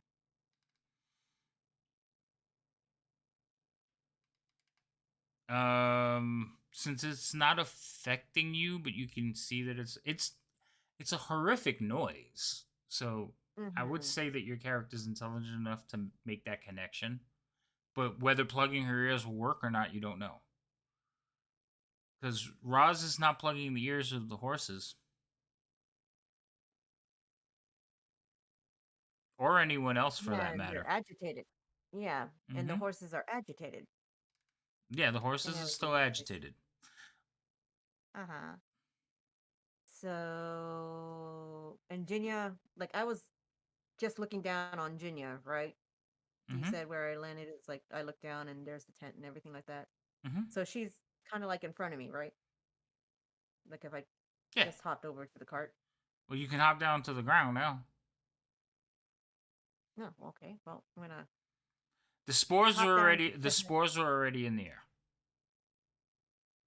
Okay. Well, then I'm gonna hop down to the ground and get to her and just quickly like tear a piece off the bottom part of my shirt, wad it up, and stick it in her ears and see if that helps any.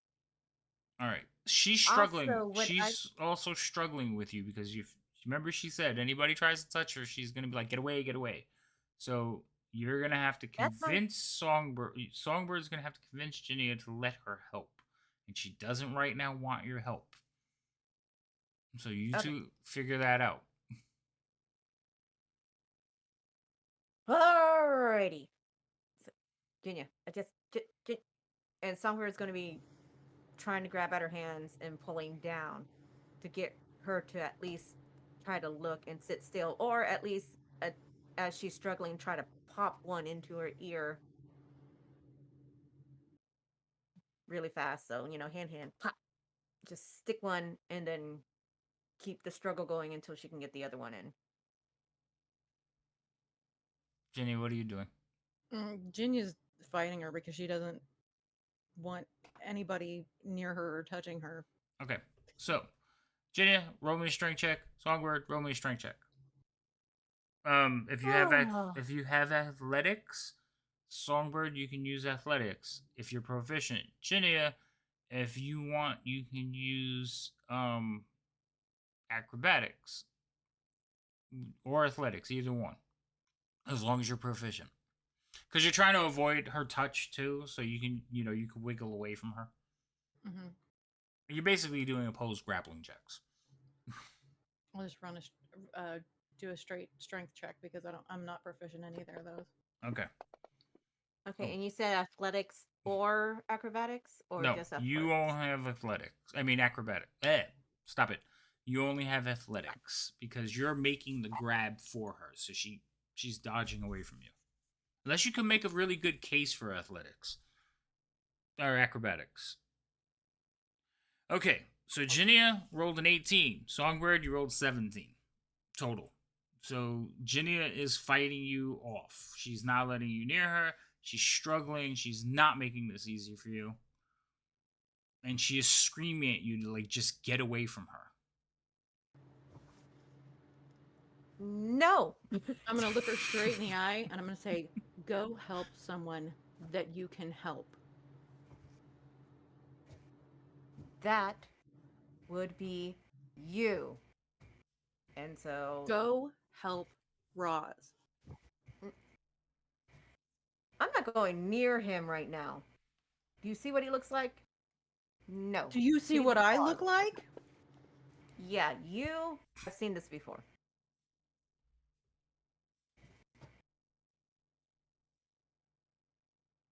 I'm not there. Don't You look can at be me. helped.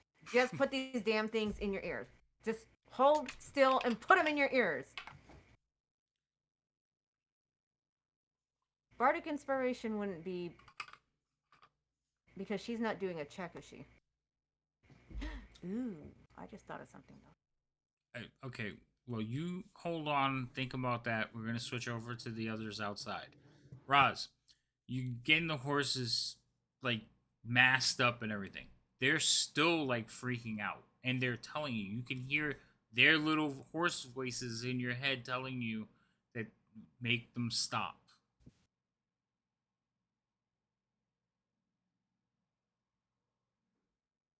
All right. He will. He's going to ask, "Will you allow me to put something in your ears?" Oh hell no. Do you want the noises to stop? Ross can make the noises be very dull in your head. Just make them stop. Then I must put things in your ears. Okay, well, do what you have to do. All right. So on each one of the 1 foot by 1 foot, he's going to tear a corner off and gently put it down in their ear. You don't even have to tear it. You can honestly like just take the two ends and wrap it and then stick it into Okay. their ears over like their face. Okay. So unless you want to tear them, I'm just saying you Oh, don't no, have no. to. The ears are close enough on the top of their head that you can just. All right. Okay. So you do Better? one of them, and it immediately like starts to calm a little bit, and then it is like, what do we do? What do we do? What do we do? Please stay calm. Stay calm. We are going to hitch you up to your appropriate wagons after Ross gets you calmed down and puts these things in your ears and on your nose, and then we are going to get out of here. Sounds like a plan, I think. Sounded like a plan. I think he said it was a plan. Okay. Please just calm down. It will be over soon. All right. Nothing is going to hurt you. So some of the horses will actually go over to where, like, once you get them tied up, are you letting them loose? Yeah. Yeah. Okay. Because I was gonna lead them, but if they know where they're supposed to go by now, then Yeah, I mean, horses are not stupid animals. They're just kind of jittery. So some of them will actually go to where they need to be. And you could see some of them will like nudge their owners or their drivers. The drivers still looking depressed. Some more of them have broken down to the state that Ginny is in, like just collapsed and just crying on the ground, thinking there's nothing left to live. Again, there is basically a chest high cloud of black mist hovering over the camp. Thunder is rolling in, and the first drops start to fall. Elios, Vera, what are you two Does- doing? Wait, hold on, Songbird. We'll get back to you in a second. I gotta go through everybody. Eoring? You're what? Did you say Eoring? you're still Eoring? I guess I was gonna say I mean Elias could correct me if I'm wrong, but I feel like I'm sitting there with my head in my hands, and since he was consoling me and then got sad, he's now just like crying and leaning against me because I was the closest thing to like Probably, lean yeah. on. The two of you just like hug each other. Like, ah! Absolutely, because when at Elias's home, when they get sad, they kind of just be sad in a puddle together because that's In a puddle. in a puddle, yeah. Because there's lots of crying, so that it becomes a puddle. All right. So you two are holding on to each other. Again, Oh, Lord. you are sad. It has taken hold, and it's not something easy to get away, but it's progressively getting worse. All right. So Vera, while you're there holding on to him, you watch Elios just collapse into sadness. Because I think Elios rolled Weirdest like bonding just moment yeah, ever. yeah, yeah. He's just like falls into your arms crying, and you're actually like he surpassed you in sadness. I feel like because I was sitting there with my hands and he just kind of sadly crawled onto my lap and started getting sad like in my lap and He's just a puddle. All right. So that's what's going on outside. But like I said, Elios has passed Vera at this point. Now, Songbird, Ginnia, you're still inside trying to fight with Ginnia. Ginnia's trying to kick you away from her. And Does she's telling you to Songbird go see away. what's going on with the horses? No, you're inside a wagon. I thought Is the the back of wagon our covered? wagon was open. That is true. Yeah. Sorry, I immediately went to your closed wagon because that was the first wagon you were on. Yes, your wagon's outside. So yes, you can see Roz going around. You don't understand what's going on, but all of a sudden you see Roz putting basically he's like wrapping the blanket over their head and sticking it down into their ears. Not the blanket, but That's the what I thought. handkerchiefs. Jinya, you see that? He's got it in their ears. You are the strongest one out of this group. I'm going to need your help to help me wrangle everybody else to block their ears. Let me do this. Why is it my responsibility to help everybody? It's not your responsibility. I'm asking for your help. And just I give am up. trying to help you. I just You give giving up? Yeah, I'm done. Bink. They're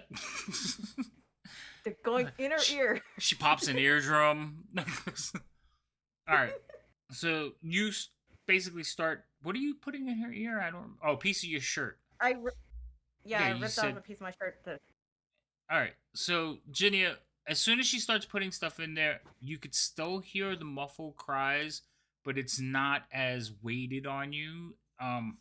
You almost immediately feel a little bit elated, but you could still hear them. You're not 100%. It's just like you feel like you're like, I could do this, and then you're like, maybe I can't. So you're still in that not sure phase. Okay. Okay. Popping the eardrums would are you work. with me? Yeah, but no. Are you- No. Are you with me? Jinya? Are you with me? I suppose. She can't hear you. Okay, she's gonna point at Elios. Look at Elios. What you said muffled cries is like look at Elios Just kidding. Relax. and everything like that. Yeah. Bah. So she's gonna direct at Elios and so help him and everything since Too bad he's she our didn't little learn buddy sign now. language with us. I know. I Too know, bad. I'm like, look here at him. And you can't even read her lips. Yep, because they're feathers. But Ginny is smart enough to understand the wild gesturing that she's doing means, hey, go put things in people's ears. Right. Gently, though, Yep. because we don't want to cause any harm. Okay. Yep. So what do And you? So I'm sorry. Go ahead. Summer's gonna rummage around looking for more fabric to tear up because there's going to be a point there's not going to be a shirt left. So she would Nobody's rather gonna save notice her 'cause of the shirt. beard. knows Yeah. that kind of stream. Yeah. No. You have a thing against your clothing in this stream. I'm just saying.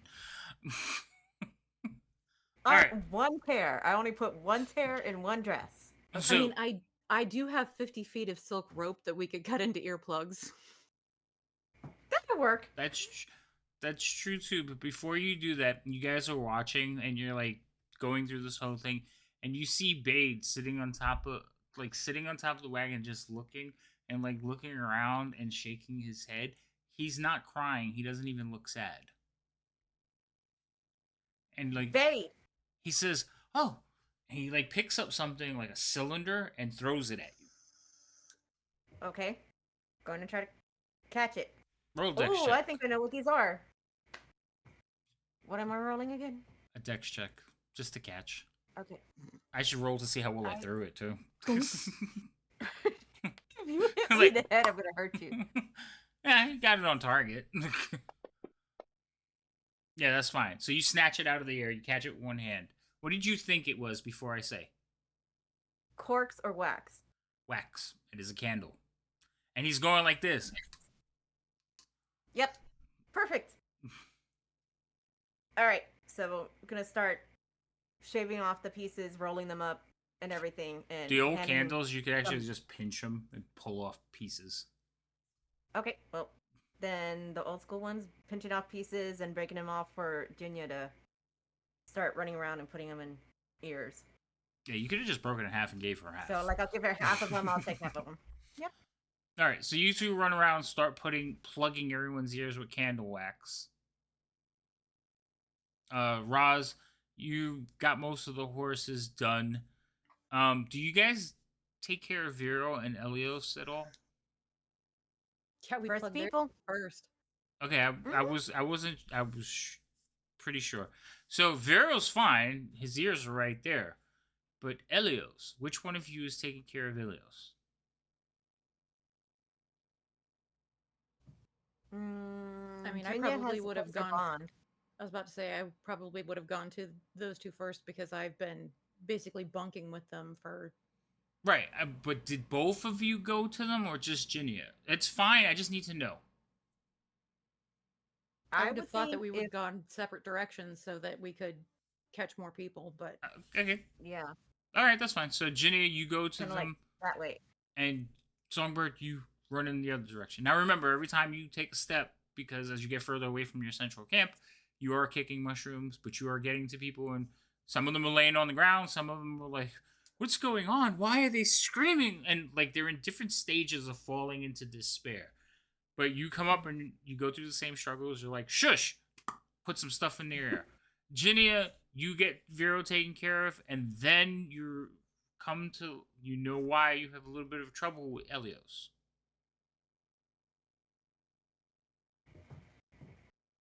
so I'm gonna pick his face up in my hands and kind of gesture to him because I'm not sure if he can hear me over the screaming, and I Mhm. don't want to like yell at him because obviously he's distraught. Yes. So I'm gonna hand him two pieces of wax and kind of mime putting them in my ears so he can put them in his ears. Elios? Am I capable of doing this? Am I too sad? You are very, very sad. You're in the same stages that Jinio is in, but I think Jinio is also convincing, and you have. It'll take a little bit, but you will eventually get the idea across to you, and you think it may help. You're kind of like, fine, I'll do it, but it's not gonna help anything. But you're doing it because Ginny is telling you to. Okay, I will reach my hands one at a time up under my hat and plug my ears. Okay, so you will take care of your ears, Vero. Everything's kind of like that dull humming noise when you have your ears plugged, and you can just hear the screeching outside just beyond. But you're starting to feel a little bit better as like it's muffled, and you watch the same situation as they run around and start sticking candle wax in people's ears. Do you two want to do anything? When Elios puts the wax in his ears, I'm going to sign thank you and give him a kiss on the forehead and then break the candle into half and kind of hand it out. Offer it to them to see if they want to help. Gotcha. Elios will help. Elios will gladly take the candle and start going around plugging people's ears. Vero, are you doing I mean, she anything? hands it to me, I'll grab it, I guess, and then the first person I would go to is the brother that isn't hearing impaired. Yeah, they're fine actually. They're looking around kind of like, well, the brother that's not hearing impaired is, but the other brother is just confused. He doesn't understand what's going on because he doesn't hear it. Then I'll try to tell him what's going on, and Okay. then try to put wax in the ears of the other brother. All right. So a lot of you have the same struggles that you had, depending on the person's level of despair. So if they are laying on the ground fetal, you have to struggle with them. You have to convince them. You have to try and let them help you. Some Would it be people, easier to convince them or to grapple them and just get it done? it would. It depends on the person. Grappling them would work as well. If you go around every now and then. Vero's got people in like leg locks, and like Headlocks and just like switching and putting. Yep. Okay, we Yeah. got to do some triage. Help the people who are willing to take help first, and then you go back for the others. So, yeah, Vero's like, I got this. Arm locks and shit. I was hired to help this guy, so if he's difficult, it's gonna be. But yes, there is different levels, Hero's and the finisher. you could take some different approaches. Violence is always an answer, yes. But yes, you can put them in locks and help them against their will as well. They're so like over it that none of them like really struggle. It's the same like Jania did. It's like leave me alone, and then finally it's like all right, fine.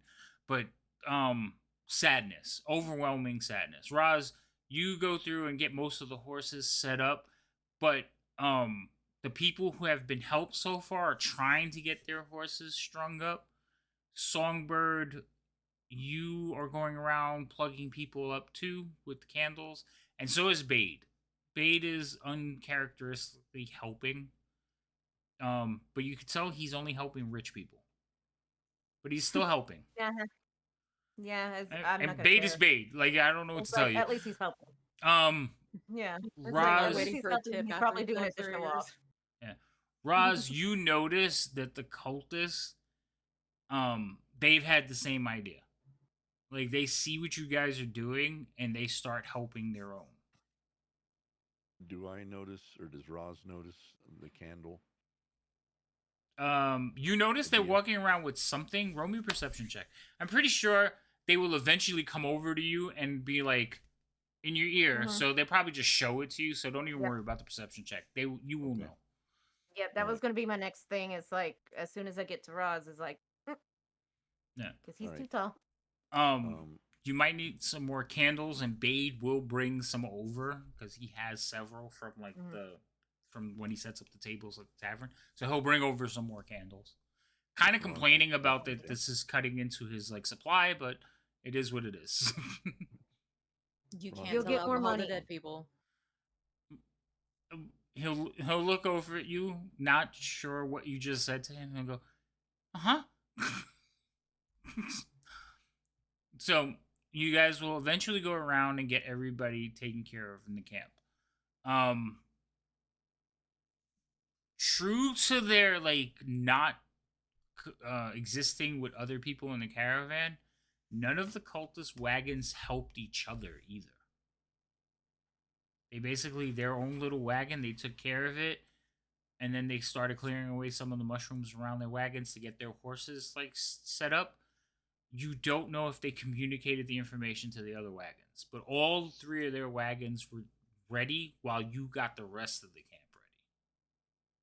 ready. So sweet. So charming. Eventually, you'll get everybody hitched up, you'll get everybody cleared, and then you'll start walking your path through the thing. It turns out that the spores are mildly toxic. It enhances emotions. So the screeching and the sadness from the mushrooms is enhanced by inhaling the spores. It will take you hours to finally get everybody under control, clear a path, and finally move away from this area of overgrowth. And all of you are emotionally and physically spent getting it done. The entire caravan has a gloom over it. Eventually, the rain will start in full, and the skies will open up, adding to the misery as you are all drenched with downpour. Have some great assets. And maybe there we should take a break. Nice timing. I have. Perfect. Yeah. It happens every so often with you. Sometimes. All right, guys, we're gonna take a quick 10. Yeah, we'll take like a 10-minute break, and we'll be back in a few minutes. Don't go anywhere. Also, if you haven't, go follow Fury. She's wonderful when she wants to be. Love you, Fury. Bye.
Can't have both.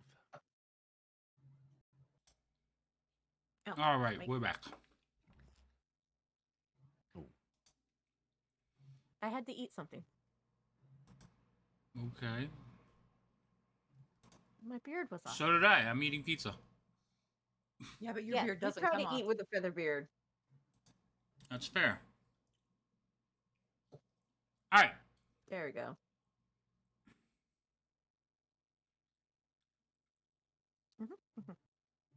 So basically, you guys finally free up your caravan, explain to everybody what happens, take the wax out, clear the countryside. The horses don't seem to um, have the same issues as people because for the next few days, all of you who succumb to the fear are infected by nightmares. mm-mm. And it lasts several days. That's fun. Mm-hmm.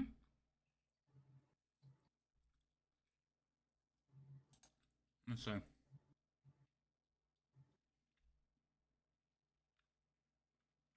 Yep. Nightmares for days to come. And let's see. Elios, Vero, or Ginia. Ginia, you're 1-2, Elios 3-4, Vero 5-6. 2. Ginia. You have a long-lasting aversion to eating mushrooms. Can't blame you there. Valid. Yep. Mm-hmm. Something tells me there's going to be a request a lot for new mushrooms. Mm-hmm.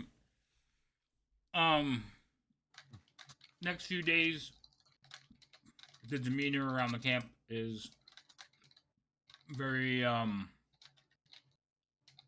quiet. People just thinking about life choices. Nobody's getting any rest. Eventually on the 29th or the 28th. Was it 28th? 29th.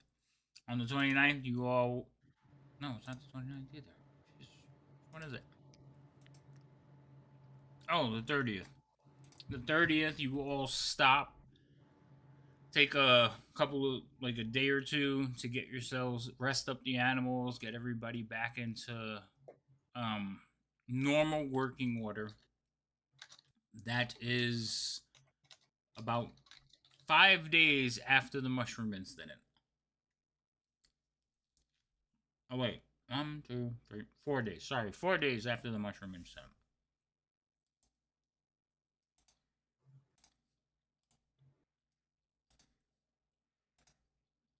Do you all want to do something on your day off?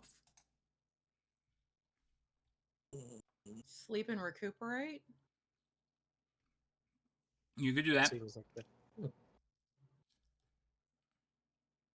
I'm sure having nightmares does not make for the most energetic days following.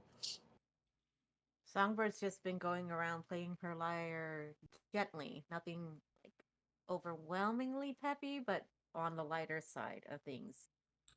Try to keep the melancholy down a bit.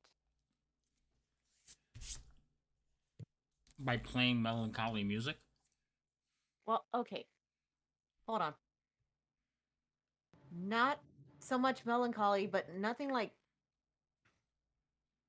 it's calm, soothing more than freaking. She's not running around playing polkas for everybody. Okay, gotcha. No problem. You go about your days. Does anybody else want to do anything else? Or is it just going to be a recoup and hopefully nothing else happens today? Devouring don't like how you put a that. breakup song.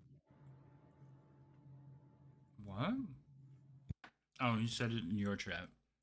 Yeah, getting over a breakup song. There you go. I'm gonna make tea, and I'll share tea with Elios on his day off. Okay, so you're gonna share tea with Elios. Got it. No plans, no nothing. Everybody's just gonna chill. All right, no problem. Elios is gonna tell secrets to Vero and Jinya. He's gonna tell them secrets. What kind of secrets? Uh, The secrets you don't want the rest of us to know? yes. Okay. I was gonna say, I was like, real secrets, or like he's gonna tell me secrets, and it's gonna be like a little kid telling me a secret, kind of secret. I mean, there's definitely probably some of those mixed A in little bit there. of both, I think. Whispering sweet nothings. Ah, look at But that. he's gonna tell Vero and Jinya a little bit about his family. Oh. Now it's a true tea time, in both senses. Yeah, I know, but it sucks because I guess. Anyway, I only said a little bit, not a whole lot. I know. Roz, what are you doing this day? Roz is contemplating a lot of things right now. He does his morning checks, but he pretty much just sits up on top of the caravan, whichever one he's with. And he's pretty stoic. He's not wandering around the camp. He's just sitting there cross-legged. All right. So you're sitting on top of your wagon meditating. Songbird, you're going around singing for people. The three of you are sharing tea and telling stories. That leaves only one of you that really can be approached.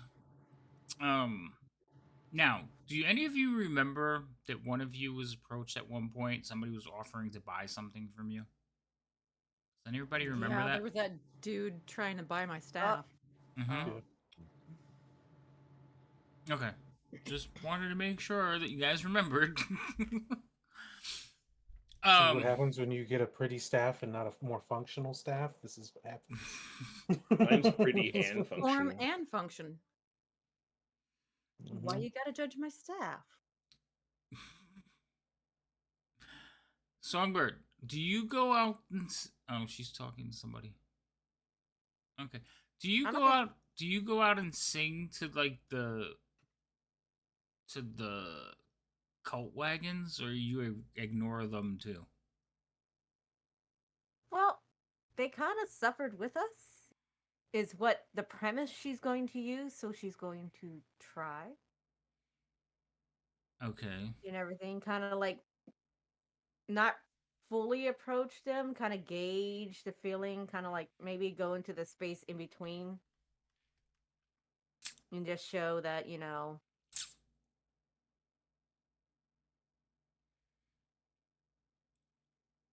it's like we all experience something. Of course, I'm also being nosy. So are you They don't need to know that. do you do you are you playing when you walk over there, or you just kind of walk over and start playing when you get there? Like, how are you approaching this? It'll be playing as I walk over there because the main thing would be just walking around camp playing and Okay. everything. And if it seems like people are really needing it, I would slow down and stay there for a All right. little bit longer, but keep going. So if you play as you approach them, as soon as they see you, they just shake their head at you. Like, keep pushing. Point to a Yep. sign that says Well- no soliciting. No vagrancy, no loitering. I'm just gonna keep playing, humming, but I will nod my head and be like, okay, and just Yeah. They turn give you back the around, but still kind of. they give you the no change response. Trespassers will be shot. Survivors will be Mhm. shot again. I like that one. I haven't heard that one before. All right. So they sent you about on your way. They don't really want to pay attention to you. What's your passive perception? That is 14. 14. Uh-huh. Oof. Yeah, they don't hide it very well. So as you're like approaching, like before they like stop what they're doing and talk to you, you notice they're having a conversation and seems to be pretty intent. They're talking quietly, and then they look up past you. After you approach them and they tell you to beat feet, you turn around and look pretty much where you think they were looking, and you see Roz sitting on top of one of the wagons.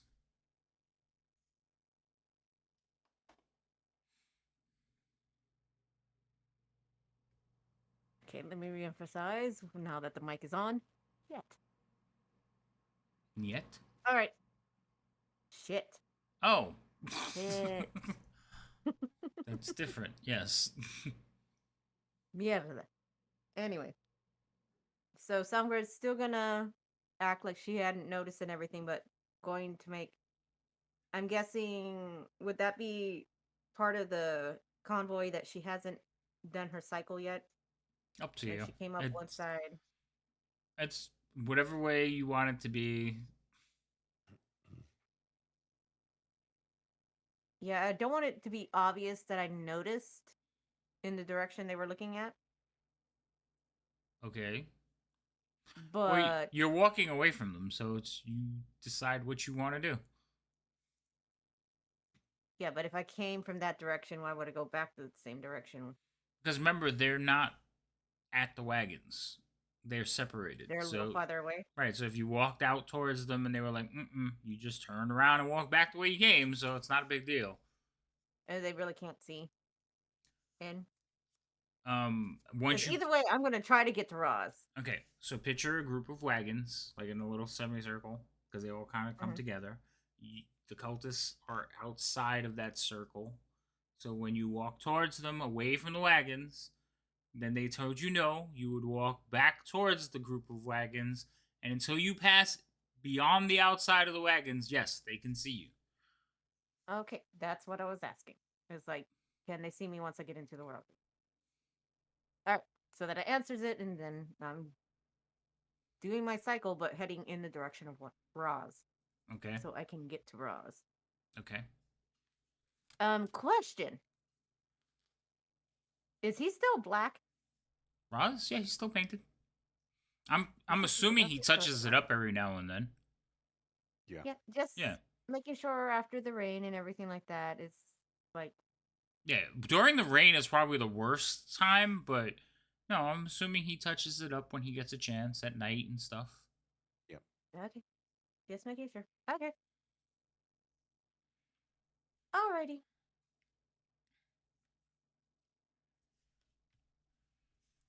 So I'm going to get to where Roz is. He said Roz is on top of the cart, right? Roz is sitting on top of a wagon, yes. Alright. So then walking up, playing. And you hear her coming. Alright, Roz Yeah, miss. is cross-legged with his tail kind of wrapped around, from the back to the front.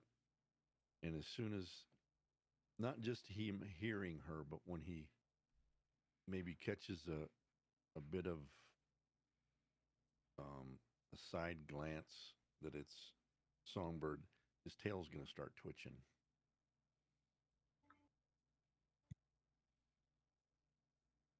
Good cat twitching, bad cat twitching. It's just twitching. Okay. I mean, it's not real fast. It's one of those, if you know cats, then you kind of know what that means. But in my house, it means you're fixing to get the zoomies.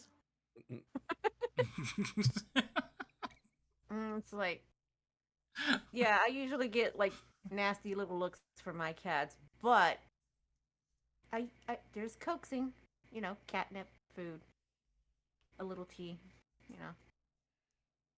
But I don't know which coming one up. it is either, so I don't know, Roz. Like, I know there's the tail twitching, like they're about to, like, they're gonna jump on you playfully, and there's also the tail twitching, like, get the fuck away from me, because I will claw your eyes out. Okay, I got splinter. it's not the first one. Oh. Mm-hmm. Yeah. That's kind of what I figured. I fought off Virginia. I'm just gonna have to talk to you too. Anyway, so as she's coming up and walking around and she still sees the twitch, she's gonna raise an eyebrow like, really?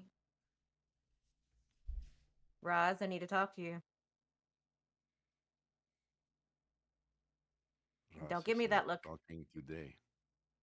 Yeah, I know you're not talking today, but I really have to talk to you. It's about the cultists.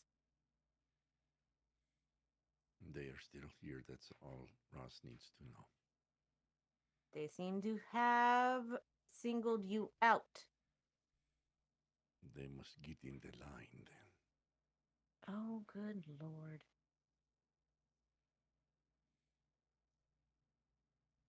What is it? It is not for you to worry about. If it deals with you, I am worried.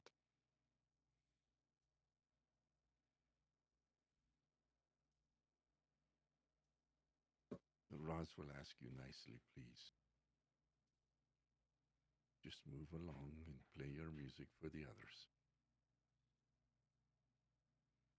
Rosendar Strader, you are going to talk to me eventually. The tail This starts sulking, twitching more. uh-huh. This sulking and whatever it is not going to do any help. You need to talk to someone. I may not be the one you talk to. You can talk to Jinya. You can talk to Vera. Well, I don't know about talking to Vera. Maybe Elios. Not so much Vera. But anyway. Maybe Roz will talk to the cultists. Please don't do that. Or maybe Roz will talk to the one that wants this bow so badly.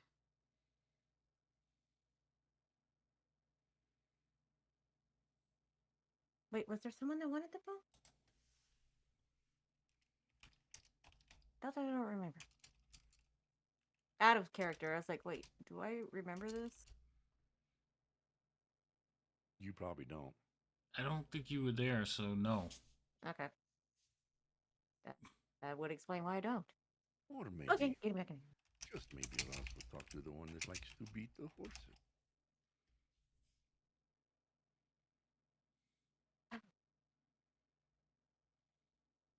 But Roz will Roz. talk. So I please, think Roz has gotten into a dark side. Just saying. Your path seems lost. I suggest that you talk to someone. I'm here to listen. And I'm just gonna go ahead, turn, and keep walking. When you're ready. While you were talking to him and you were like, you need to talk to somebody. I just got the Michael meme. Get help. Stop it. I'm sorry. It's just, that's all I can think of. Anyway. Alright. So you leave Roz up there with his twitching tail and his like dark broodingness, and you head off like to sing for the rest of the camp. Unless there is something particular that you would like to do, you can walk around doing that for a while. But eventually the day will pass, the animals will be rested, and we're gonna make sure. It's awesome. Oh look, Absolutely Burly love it. Earl. You could play. Well, about halfway mission, through tea time, go to bed or whatever. you know, or you could TNT. just play for 8 hours. Jinya decides that she needs to take a walk Okay. because she's in her head about everything. And so she's on the one hand thinking about everybody that's been left behind and also thinking about the people that she's met and how we've sort of become a family. And she's just kind of walking by herself and she sees Roz. And so she's going to go kind of hop up on top of the wagon with Roz tail and just sit starts down beside twitching him. wildly. She's just going to sit down beside him and put her hand on his arm and just kind of lean over on him and cry.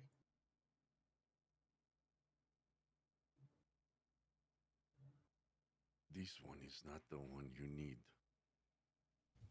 to fix your problems. I don't want you to fix my problems. And I know you're mad about something. You don't have to tell me what.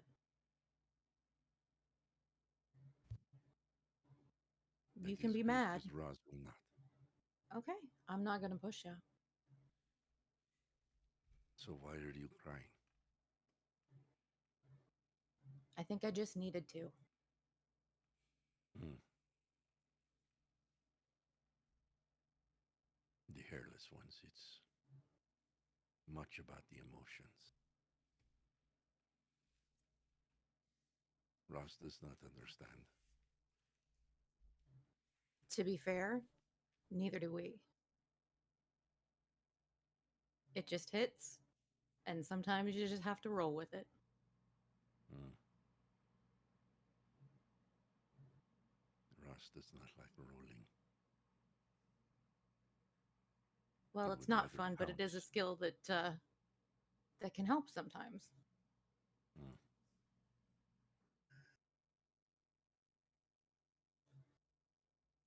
I So just had why to are make you sure that here? you were still here.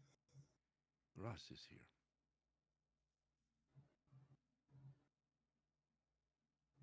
All right. I'm going to go back and check on Vero and Ilios and make sure they're not making some sort of weird tea that is going to turn somebody into a Emotional damage. and I'm going to smile at Yeah, I'll Roz take and then I'm just going to hop down and Take that. go back back to here the you're tent. putting in the- Well, first I'm In going case to I fall in find the water. Songbird and thank her for stuffing things into my ears. Because I want to like make amends with everybody in this little family that we've got kind of started. Because even though she's been through a lot, her nature, her underlying nature of wanting to have this family and keep everybody together is winning out over like all of the sadness and despair that we've been through over the last few days. Well, finding Songbird will not be difficult. And Vero, Elios, you know where they are. So, Mm-hmm. which one would you like to talk to first? Oh, I'm gonna go talk to Songbird. Okay. So I'm gonna run up and I'm gonna give her a big hug. tackle her to the ground. Mm-hmm.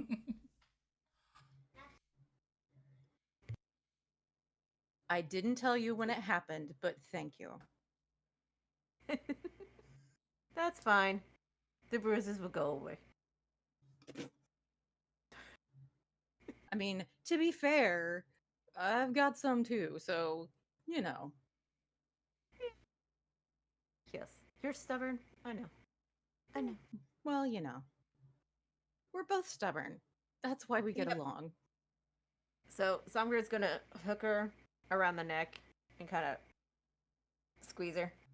Choke the life out of her? This is what Vero did to people. Where do you think Songbird learned it? Oh, okay. Uh-huh. Exactly. But it's more of a gentle, sisterly hug, like type thing. I am taller than she is, right? I think by a couple of inches, but not by much. Yeah. So I got enough to get an arm around and be like, ah. And Okay. then I'm going to tell her the same thing I told Roz, that I'm going to go make sure that the boys aren't making some sort of weird tea. Yeah, that, yeah, that's a good idea, yeah. Yeah. Yeah. Right. Speaking of which, did you get anything out of him? Even if I did get anything out of him, I wouldn't tell you. Yeah, that's true, but I'm just wondering if you... So here's the deal. I went over to the cultist section, you know, because I'm playing through and I got to the middle and everything like that, and of course they shooed me away. But before that, as I'm walking up, they're having an argument, and when they look up, they look past me at Roz. Well, we just know that we need to keep an eye on them and kind of keep an eye on Roz. Yeah, his brooding thing? Not a good thing. He's planning to go after whoever. He's in, I don't know what's going on and everything like that. It's like he can't wallow in it. I said, talk to me, talk to you, talk to... I almost said Vero, and I was like, no, not Vero. Talk to Elios. It's like, talk to someone. Yeah, but Roz is But smart. I mean, he's going through something now, but I just feel like he's smart enough not I'm going to say smart enough not to put himself in danger, not to put himself in that kind of danger. I don't know. He's already talked about, he's like, well, maybe I should go talk to the cultists. Maybe I should go talk to the guy that keeps threatening the animals and stuff like that. Maybe I should. I'm like, oh my God. He's in a dark spiral. Not a good one. Not a good one at all. Well, we can keep an eye on him, but if we push too much, we're going to push him away. No, I agree. But I wanted to let you know, it's like, this is what just happened. All right. I have been made aware. I'm going to go check on the boys. Before you go check What? on the boys, Roz, you know the Roz boys? Mm-hmm. There's a group of Uh-oh. them. There's one that you kind of leave in charge and stuff. His name is now Daniel. Because we never gave him a name. Okay. Why Daniel? I don't know. It was a Oh. name I could think of.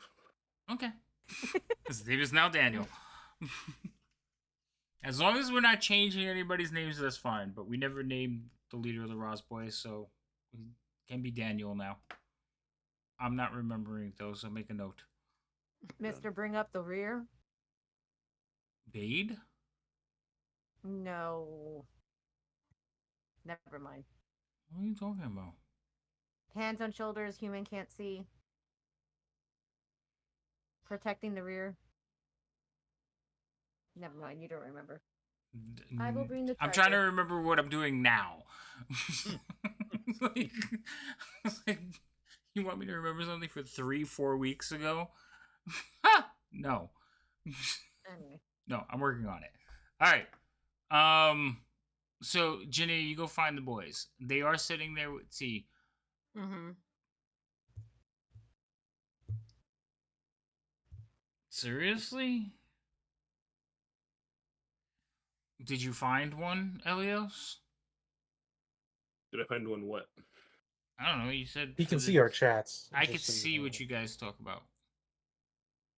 Yeah, well, that was just a joke. It's not for actual gameplay. Oh, okay. I was wondering. That's why I didn't say what it was. I was wondering if you found one. Okay. So you two are sitting there concocting teas. Ginny, you walk in and see them kind of looking suspicious, but not really.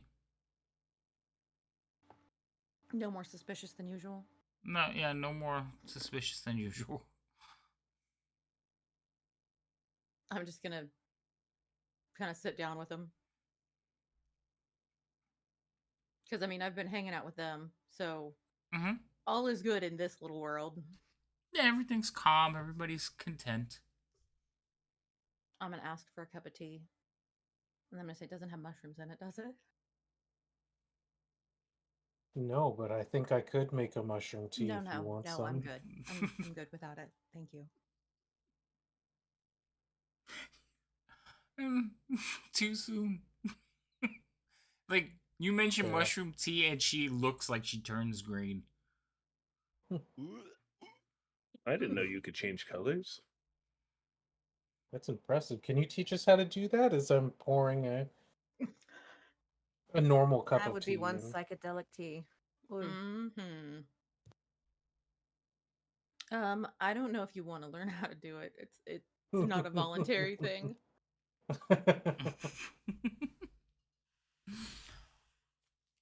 All right.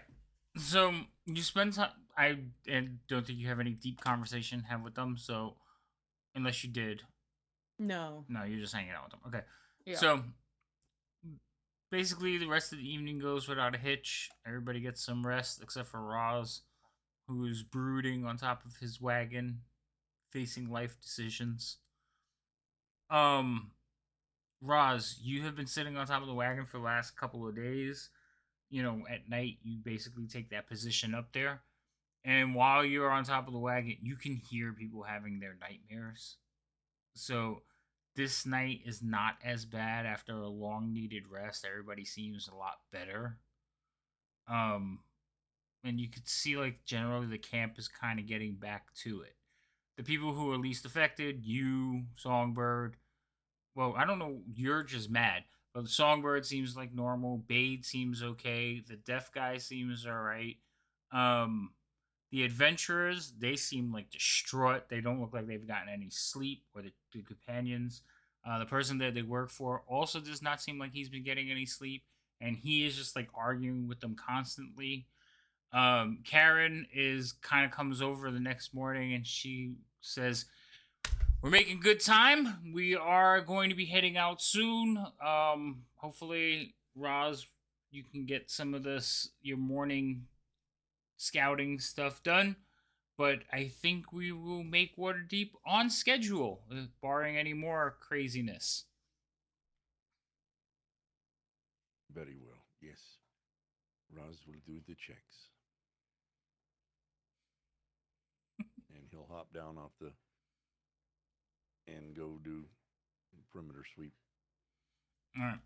So your perimeter sweep, you go out, ahead, around, and then kind of like this is the group. You go forward arc, right? Yeah. Okay. So while you're walking ahead, there is a point where you will cross over the road, and for the most part, not too much is out there. Roll me your. Well, actually, I need you to roll a survival check.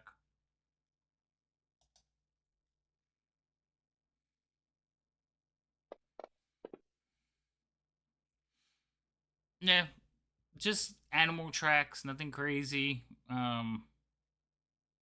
But when you come up to the road, you see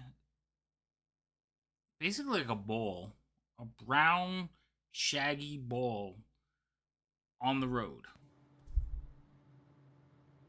BALL ball. Like a ball, yes. A ball shaped object. All right. He'll walk up to it. He'll kind of look around, make sure he's not being observed, and he'll kind of crouch down on one knee and take his dagger, not stick it, but kind of just roll it. With the side of his dagger, he'll just kind of roll it. And so as you Is there a smell? Is it like something dead? No, there is a smell, but it's more like a musky smell. And as you like lean down, it looks like a head of hair. And as you take out your dagger and pull, you reveal a face. It is a head. The head.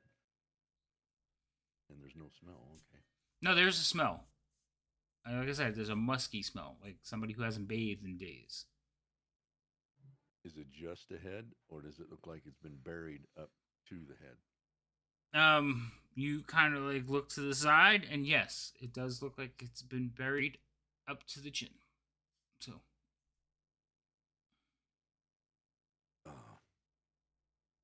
Excuse me. Oh, good heavens! Sorry. Roz did not mean to scare you. I scared myself. Are you trying to get ahead? What? No. Oh, yeah. Don't eat me. This one is not here to eat you. Roz is here to find out why you are buried up to your neck and still alive. What has happened here? Oh, a misunderstanding. I assure you. But you're not one of those tiger people that like steal children in the night. Well, do you have children? Well, no. No, this one is not. Excuse me. We are about to make this road very busy.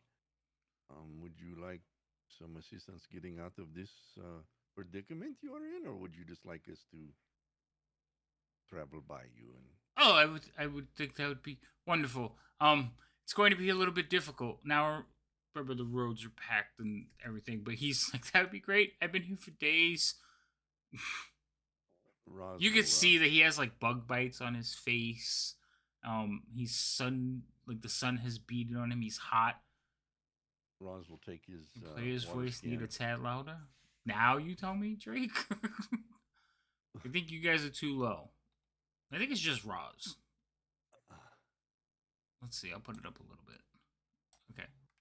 Roz will pull off his water skin and offer him a drink. And So- then he'll go back. Roz will be right back with some to help you out. Okay. And Well. what is your name? Oh shit! I forgot. Oh, Oh, you have been Carlon. here quite a while, haven't you? Carlon. My name is Carlon, and Carlon. could you more water, please? Yes, Maybe yes, some yes. food. You. Oh, yes. You don't understand. Sorry. I've been here so long. You're you're a godsend. Well, if you say so. Here. Well, I will not leave my water skin because you could not drink from it with no hands. So yes, I'll give you. He'll hand him a half a day's rations. Let him. Chew on that for a Those- little bit. Yep. Roz will be back momentarily. I will get some peoples to help you. Gods what be is your praised. surname? I'm saved. What is your surname? Carlon what? Amalef. Carlon Amalef. Okay, sounds foreign to me. Not really. I'm from Waterdeep, just up the road. Yes, this one's name is Razumdar Stretero. How do you spell his last name? Doesn't sound like you. AMOFFEO.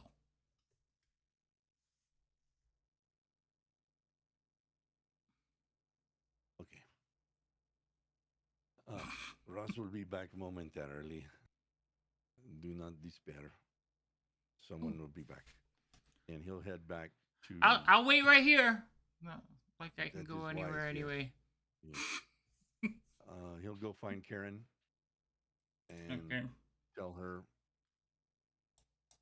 what he's found, and then he'll say perhaps the young men that try to emulate him could maybe dig him out. He's dehydrated. He's hungry.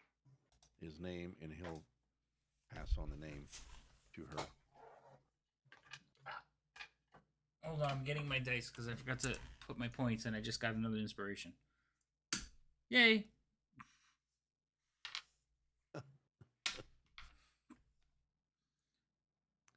So anyway, he'll tell Karen I the know how I name want to take that. and tell her to send the boys, and then he'll kind of go back and tell him there's help on the way, and he's going to continue his counterclockwise perimeter check. Okay, so you will head back to camp. Let everybody know. Karen, like, there's a what in the where? It appears to be a skinless one, humanoid type person. His name is Carlon Anfel. Says he's from Waterdeep. Who knows? He's buried to his ears in the ground. So he said there was what do you call it? A misunderstanding of some sorts, and they have left him there to die, perhaps. But anyway, this is now your problem. We'll do rest of checks. Oh, I forgot to mention one thing though, Roz. On his forehead, he had a word. You can read Okay, what common, was that right? word? Yep. Oathbreaker. Oh dear. Weird. That's why I'm telling you now, because Yeah, that's good that to might know. Maybe change we some should leave him things. there. Yeah. Yeah. But that's me talking. He had what is it like cut in so it's bleeding, or is it just like painted on with a charcoal? It's or painted something? on Okay. with like it's red, so it looks like red ink, maybe Okay. blood, but it is painted on him because you can see the drip marks. Okay. He oh, by the way, Miss Karen. This one in the ground, buried to his ears, had a word written in red, perhaps blood. We do not know. Something about breaking an oath. Not that is too long. Too long of word. Um, Oath breaking, oath breaker, perhaps. Oathbreaker. Yes. She grabs her beard and strokes it a little bit. You'll Her watch as beard? one of What? Oh, okay. she's a dwarf, remember? Yeah, I know.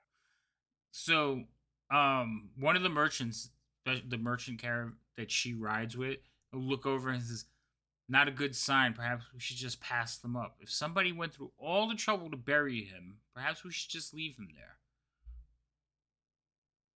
I mean, could be a traitor." This is your call, Karen. Ross is going to finish his perimeter checks. And with that, he'll turn and leave.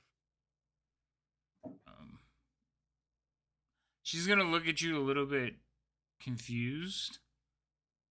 And says, something's wrong with that one. All right, let's get everyone started and headed out, and we'll make a decision when we come upon this oath breaker. You hear a voice like, maybe he's a paladin. Like, that would be worse. Oh, yeah, I guess you're right. And with that, the caravan will start moving out. Eventually, all of you will fall into line where you're supposed to in the caravan, rolling out, and you won't get very far before the caravan comes to a halt again. And you hear, "Oh, oh, gods be praised! The tiger person didn't lie. Are you here to save me, set me free?" And he's kind of like very harsh in his throat because he's been out here with no water, so he's more like, yeah. But he's loud, and he is talking, and they're like, "Well, we're not so sure about that." So, upon prompting from the merchants, Karen will decide to leave him where he is. Because the merchants don't want the trouble. So as the wagons start up again and start rolling by, he's like, "But, oh, no, oh, no, the Rakshasa said he would save me. He said he was going to send help. Please don't leave." And he's just kind of watching the wagons roll by as they just barely miss his face. Eventually, it'll come to Jinya Viro's team, and they're like looking at you all. They will sign something to both of you. Like, are we just gonna leave him?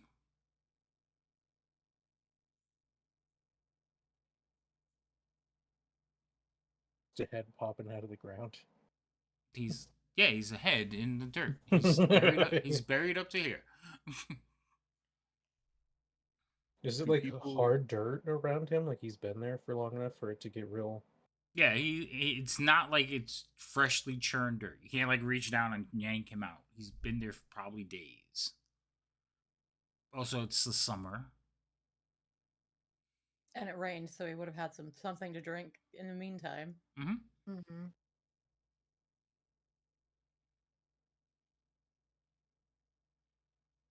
I mean, I don't have the ability to get him out. He doesn't have to come with us, but I mean, Ooh. I don't know if I'd like to be left with buried to my neck in. Please help anyone, please. Do people normally not live in the ground in this area? Not like that. Huh. You learn something new every day. The caravan is not stopping. They are going to continue to roll by. And like they're looking at you guys, and you're like, "We don't have a way to dig him out." And they kind of look a little bit confused by that, but they keep going with the train because you don't want to lose your place. Mhm. I mean, I could try to. I mean, I can attempt to try to dig him out. I mean, I don't know how effective that would be. It wouldn't take me long to catch back up to the caravan. You I mean, just And I somebody really just put need him to there get his for a arms free. reason. you do see that he has the word Oathbreaker. Like as he's looking up and his hair like falls away, you can see the word Oathbreaker like painted on his forehead. I mean, I figured that if he did something, I don't know what he did. He's not my. I mean, I don't. I still don't think. You know, he could have done something wrong, but I don't know of anyone who punishes and legitimately punishes people by burying them on a road up to their head.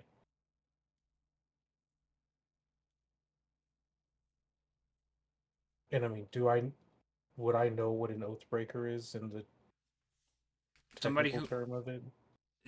it's not just hell for paladins. It's anybody who's lied or broken the promise. A traitor. Okay. I mean, that's his issue to deal with. I mean, I don't think he'd be he's not going to be welcome in the caravan, but I mean, also, should he So not have a chance? I don't know. So as you guys are riding by, you hear like similar conversations going on, and you'll hear like most of the merchants like, "Leave him. We can't be dealing with this. It's probably like no time for traders. It's best not to get involved." And most of the guards kind of like look down at the guy and shrug and be like, "Okay." And they get back on their wagons and go about their business. But our merchants seem to be very bothered by this. Your merchants, yes. I mean, at the minimum, we could try to get his arms free, and then he could free himself the rest of the way.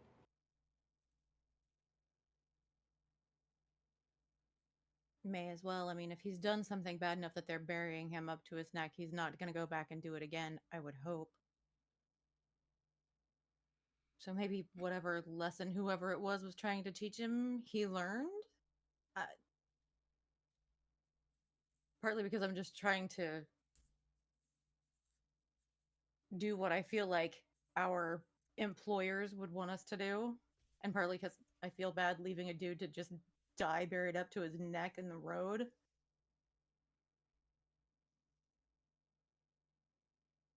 Because whatever gets him isn't going to be quick. Yeah. So yeah, I'll try to at least get his arms free. Because I can't spend too much time with the caravan moving, so I'll try to pour water, or God forbid I have to pee on the dirt to try to Loosen it up. Mm-hmm. All right. Well, I'm gonna go help Laws. Vera, but if he starts to pee on the dirt, we're gonna have a problem. I'm going to start with water, I said, but I mean, you know, we only have so much on us, and it's not like we All have right. the option to be shucking water from the closest water source over here. So you two hop off the wagon. I will hop off and help them too. All right. The three of you hop off the wagon. Your merchant will immediately stop. The deaf one will stop. And the other brother starts signing at him. So the two of you recognize what he's signing, but he's basically saying, we can't stop, lose our place. They won't wait for us. And he's like, it doesn't matter. You know, I'll sign nobody that should we'll die catch like up. this. So I'll sign that we'll catch up. he's adamant that he will wait, and he will actually get off the wagon and pull a shovel out from like a little rack just on the side of the wagon. He'll pull like a little Okay. shovel off, and he says it'll go faster with all of us. He'll sign that to you. Okie dokie. As the Um, shovel I mean, comes you've out. only got one shovel. There's two of us. Go stay with the group so you don't lose your spot, and we will catch up with you. You'll hear like, "What's the holdup?" from behind you, like Mhm. further back. He'll look at you. He's like, "Be safe," and he'll hand you the shovel, Jenia. We will. You two go catch up with the. Don't hold everybody up. You're just gonna make people mad. We don't need that. So with that, he'll hat back in his wagon. He does not seem like he wants to go, but on further encouragement from his brother, they'll start riding away. Other wagons will pass by, and some of them will like look down at the guy and spit at him. Eventually, it'll get to the last wagon. You see Songbird and Bade coming, and Bade doesn't even pay it any mind. He just kind of looks at all of you and like, hey, waves like this is everyday occurrence for him.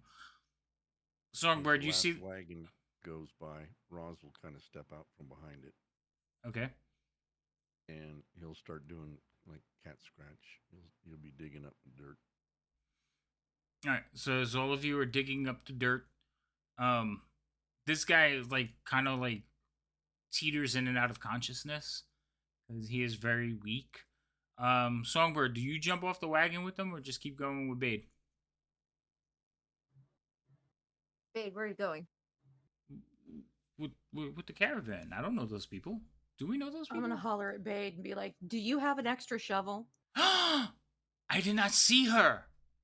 Uh-huh. He's like, Seriously. whoa! He pulls the lock up, like jumps off. He says, "I don't have a shovel, but I have a pick." That's terrifying. This man's head is right here. We're trying to get him loose. Oh, well, Sometimes you just can't pick and choose what tools you get. Yay, finally.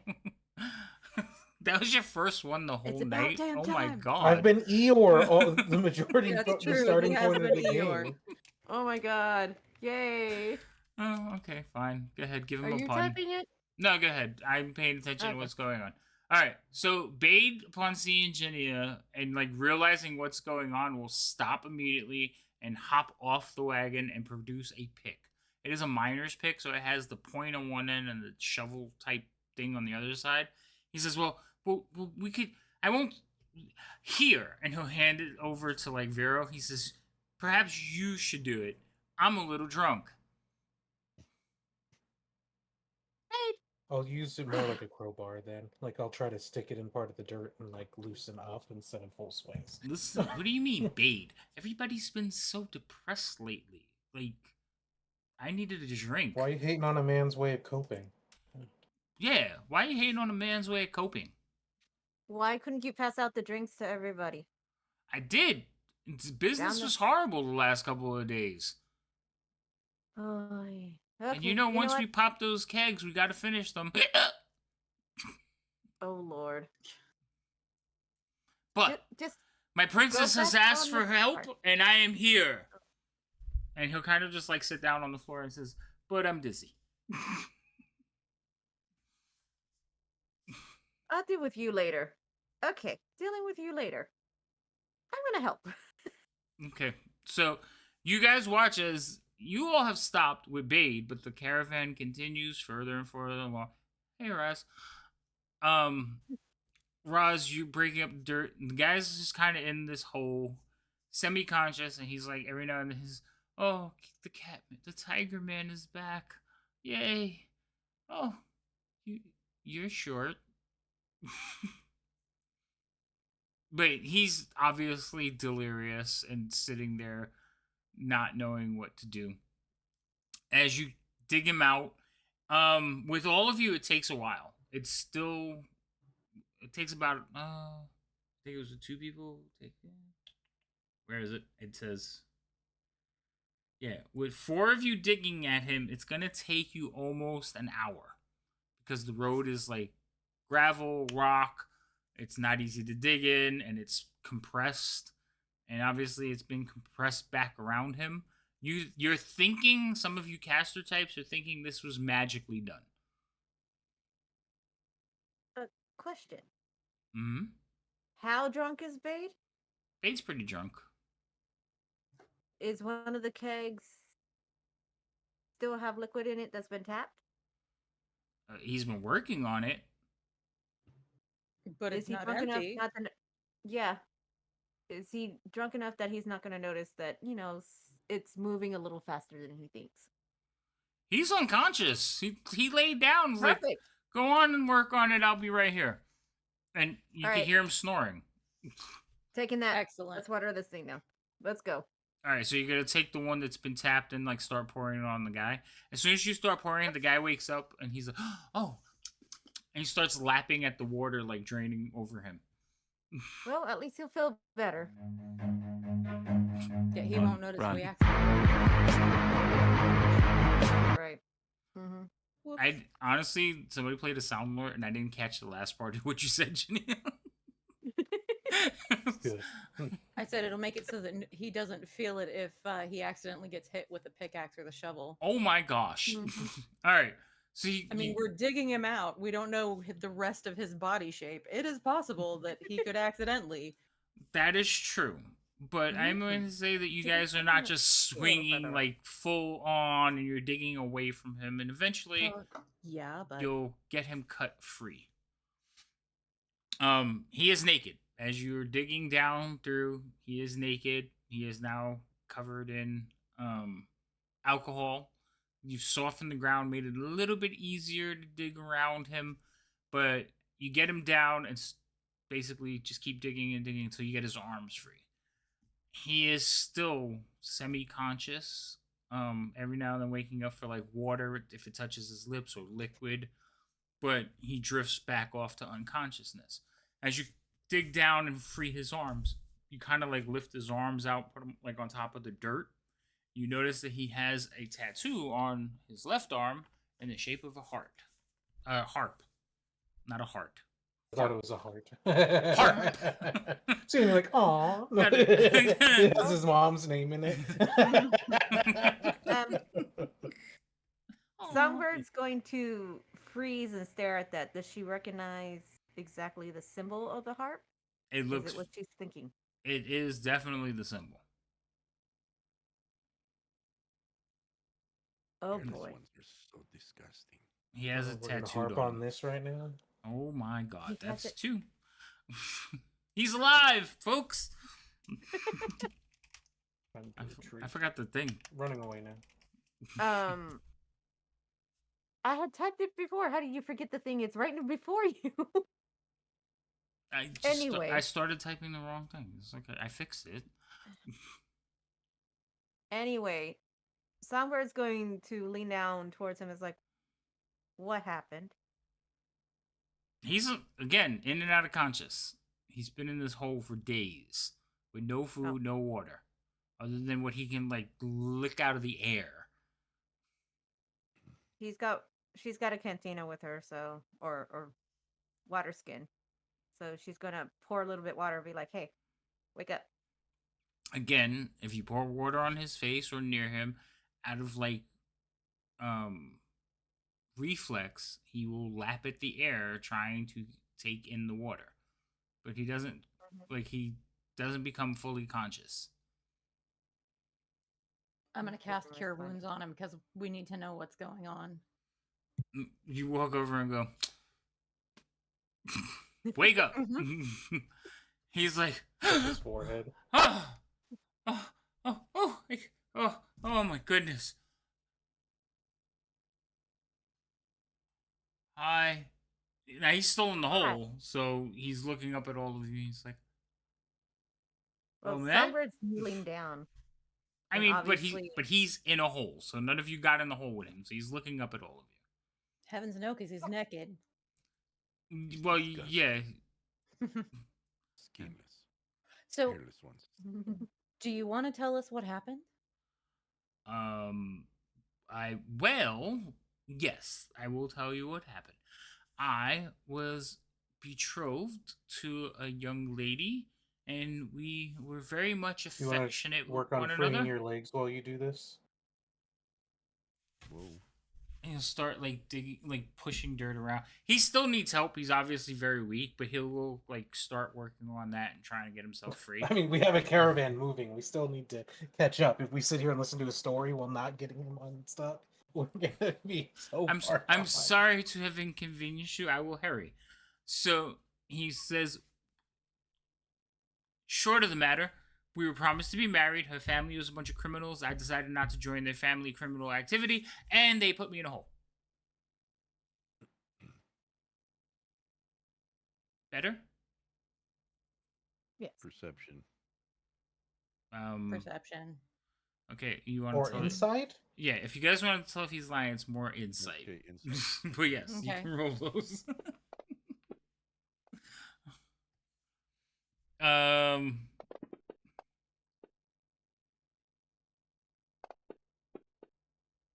Wow, none of you believe this dude?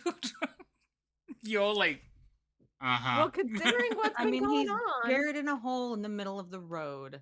That's fair. He could have come up with that story in the 5 or 10 days he's been buried here. That's fair. Mhm. So all of you sitting there, like, just like, mm-hmm, as he's digging, looking up. So he was definitely all right. Roz, he's definitely left something out of that story. A lot out of that story. Vero, Ginia, and Songbird, you're not buying the entire story either.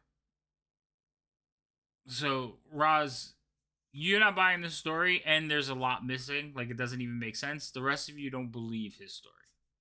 I guess that'd be the Roz best way. is kind of getting down farther into the pit. Each time he is pulling dirt away, he's gonna get real close to the guy's ear and say,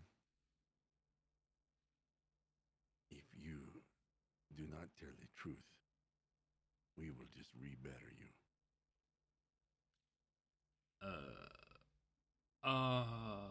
We are helping you out of the goodness of our heart. He kind of like looks around. He says, I'm unjustly accused. I am innocent. Well, not entirely innocent, but I shouldn't be in a hole in the ground. Put the dirt back in. No, don't put the dirt back in. He'll like start digging and tossing dirt out faster. It seems you can free yourself at this point. Um, May I suggest to you, sir, you do not return to Waterdeep. but I have to go back to Waterdeep. That's my home. Perhaps it is no longer. Okay. You wish to go back to the ones that buried you here? No, absolutely not. Yeah. It is your choice. And with that, Roz is going to stand up and he's going to start jogging, just an easy jog back to the caravan. Okay. What about the rest of you? Well, I got to get drunk Bade back into the cart and get the cart rolling. Okay. Drunk Bade, I mean, like, you know, hey, Bade, come on, it's time to get into bed. He's pretty accommodating, he's just clumsy. Do you want to let Nanya see you like this? Why? You think she'll like it? No, absolutely not. Oh, then maybe I should just climb and he'll just, like, take his cloak and kind of put it over his head. Okay. Go, Nanya. Go, Nanya. Okay. Alright, Then so she's just gonna... he's back in the wagon. You get him back in the wagon. Yeah, and she's gonna make the sound. I guess by now she's learned how to get the horses going at least. Yeah. Okay, so she'll make the whistle sound to get them going. I just saw that wandering. Alright, so you make the whistle and the horses kind of like look back at you and then like look at each other, but they'll start going anyway. Thank you, finally. Vero, Elios, Ginia, you three are still at the hole. Roz is left. Songbird has jumped back on the wagon. He look like he's capable of freeing himself at this point. He looks very malnourished, weak. But he, you know, you got the dirt down to about his like mid thigh. He could probably dig the rest of the way out. His Does it look arms like are we would free. in theory, could we just give a like pull on him to pull him out the rest of the way and then let him be? You probably could. May as Then I well guess give it we a could shot. All right, Try to pull him up. roll me a strength check. I feel like Jinya is the perfect person No, each to of you. attempt this. Okay. Each of you, we're gonna combine the number. Group effort. I'm glad you didn't single out Elios because he is very small. He's not very helpful either. So, wow, I'm glad you combined the effort because I got a 1, a 5, and a 10. Oh my god. So, it's a bit of a struggle, but with his like wiggling, you guys pull it, you finally like, plop him down onto his stomach, and he's like, thank you, and he'll like grab your hand and like try to kiss it, and if you like pull your hand away, he'll try to kiss your feet, but he's like, thank you so much, and he'll climb the rest of the way out of the hole and just kind of lay there happily that he's free, and then he starts doing something strange. Stranger than laying in the middle of the road naked.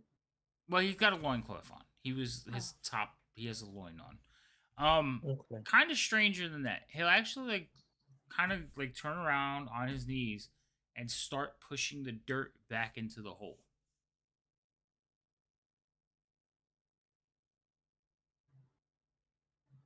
Okay. Do you want to Well, explain what you're doing? Um, well, um, it'd be dangerous to leave the hole there. Somebody might come by and fall into it, or I one of feel the like you're filling wagon in the wheel. hole because the people who put you there, are going to come back and check and see if you're there. And if the hole is filled in, they'll think maybe you. I don't think the people who put me in here will think twice about me. And he continues to push the dirt back into the hole. You want to be honest with us for like 1 second? He like looks around. It's only the three of you now, right? Mm-hmm. So Yep. he's gonna look at you, Jania, and he is going to size you up. He says, and his expression will change a little bit. I'll get a little bit serious. He says, I don't know about those two. And he was whispering. So he's talking very lowly into just you, Jania. Mm-hmm. Oh, wait, hold on. I want to check something. Now, he's definitely human, right?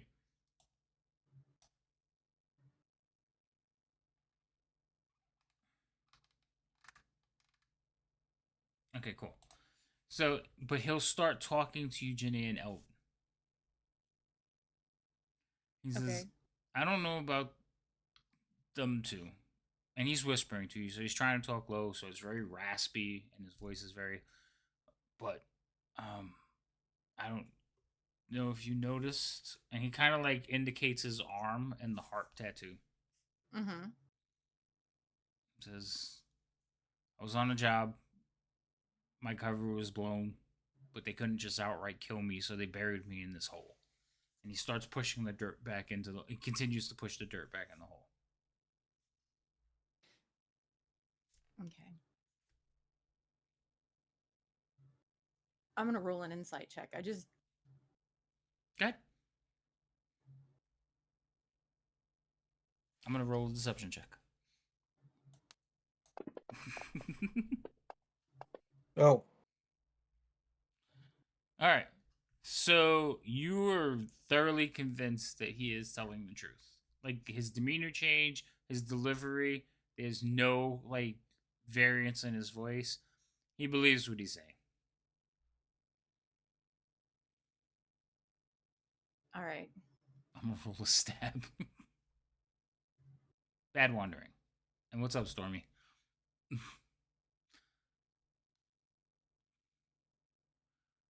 Songbird.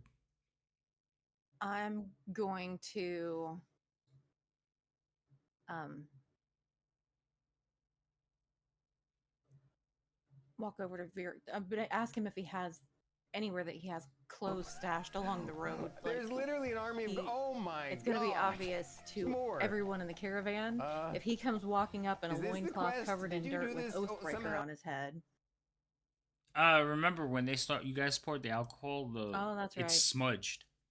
So it's just like a red smudge on his face now. Okay. And he smells like alcohol. That's true.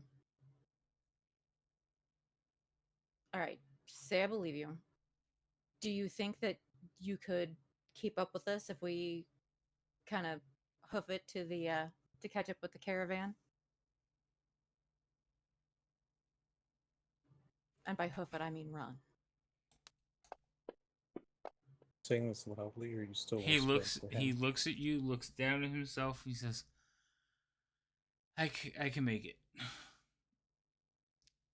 The conviction his last phrase is completely gone. This one's made more out of desperation.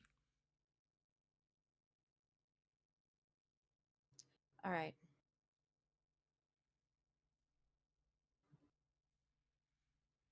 Well, I suppose we probably better catch up with everybody because the more we stand here talking, the further along they get and the further behind we fall. And, we do have people that we're taking care of on this caravan. So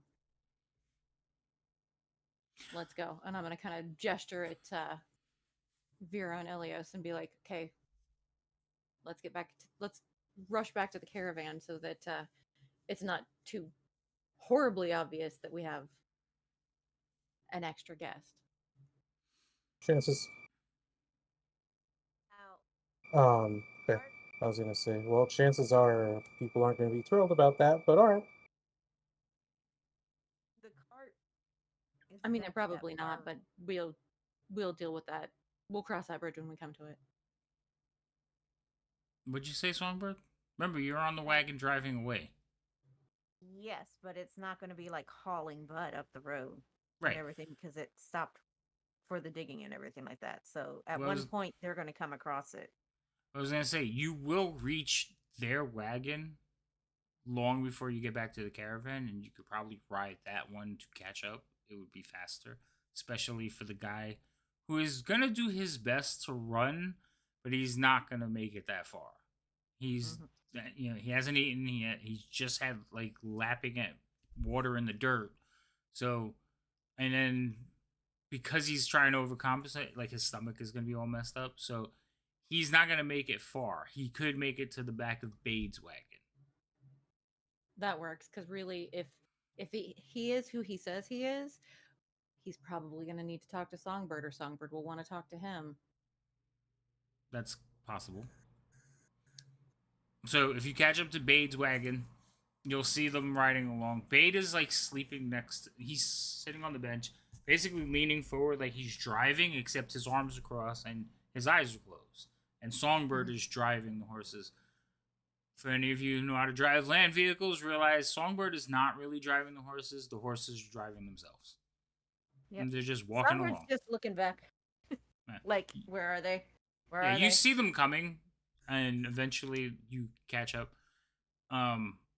After like tripping one more time, you can like sit him up on the back of the wagon with the kegs, and then rush ahead to like you could outdistance the wagon and leave him there, or you could stay with the wagon and catch up. It's definitely gonna eventually catch up, especially when they stop for breaks or something. Mm-hmm. Roz, on the other hand, is like you see him on the road up ahead. He's gone. He's a little dot. Kicking up dust. Well, I'm still kind of on my guard, so I'm going to stay with Songbird Okay. and, random buried guy. That's fair. What are you two doing? Elios and Vero. Sorry. I should probably say names before I ask that question.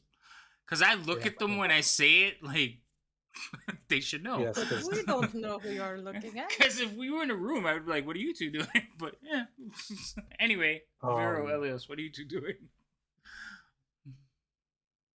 I guess that would depend on if I can either ride along or if I should let our employers know that we're returning and that I can run ahead to inform them and right, you could do either one. Faster.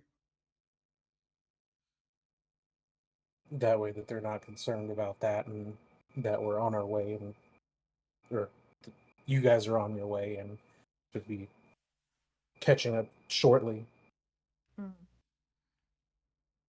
Yeah, I think that's probably a good idea. That way our employers aren't worried because they seem like the type that would worry. So Unless to arrive all together in a group. Roz is already up the road. That ship has sailed. Mhm. Then I will take off then, and I will let them know. All right, Elios, there's no way you can keep up with Vero. Absolutely not. All right, so you're It's too staying heavy behind. for me to. He's too heavy for piggybacking too. Yeah, I know. He would weigh you down. So I'm guessing you're staying with the wagon, or you're just gonna wander up ahead. Like you won't be able to keep up with Vero, but you can like go up ahead. No, I'll just stay on the wagon. Okay. Oh, and to answer your other question, yes, you could do that. Just remember, it does conflict with somebody else's actions, so you could, cross paths.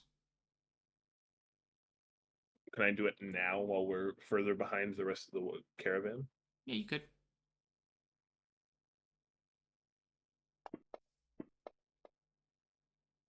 Oh. You don't see any. A lot of tracks from Boo-hoo. the one before, like the group that just went ahead, kind of covering everything over.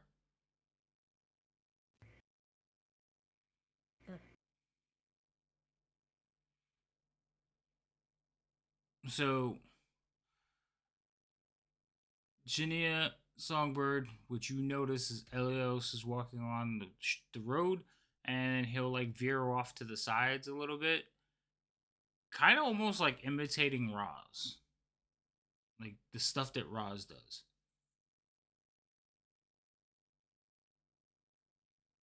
Jinya, do you know what he's doing? Nah, I'm gonna pop down and and check on him. So, but I'll hop off the wagon because dude's still looking pretty like weak and exhausted, right? Mm-hmm. All right. So I'm gonna hop down off the wagon and kind of catch up with Ilios and be like, "Hey, what you doing?" Oh, I was looking for tracks of trying to see if I could find my brother's footprints Are or you fine? footprints like his. Are you finding anything? Unfortunately, not yet. All right. Do you want to maybe conserve some energy and come sit in the wagon with us? I mean, I hate to point it out, but you're kind of a little guy and there can be some larger predators along the road. I'd hate to see you get snatched up. That is a fair point. But I do know how to take care of myself. My mom made sure that I could fight off things that were bigger than me, since most things are. You're not wrong. Your mom sounds like a smart woman. Oh, she is. She's very smart. If you find yourself kind of getting worn down, though, let us know and we'll slow down and get you up on the wagon, okay? Okay, thank And you. don't stray too far. I will do my best. All right. So Ginny's gonna run up and jump back on the wagon and just be like, he's just scoping out the situation. But Okay. you need to talk to this fella. What did he tell you? I'm just gonna let him tell you because if I tell you, then you're gonna believe me, but I don't know that I fully believe him. So I want to get your take on his story. Okay. Is that All right. her?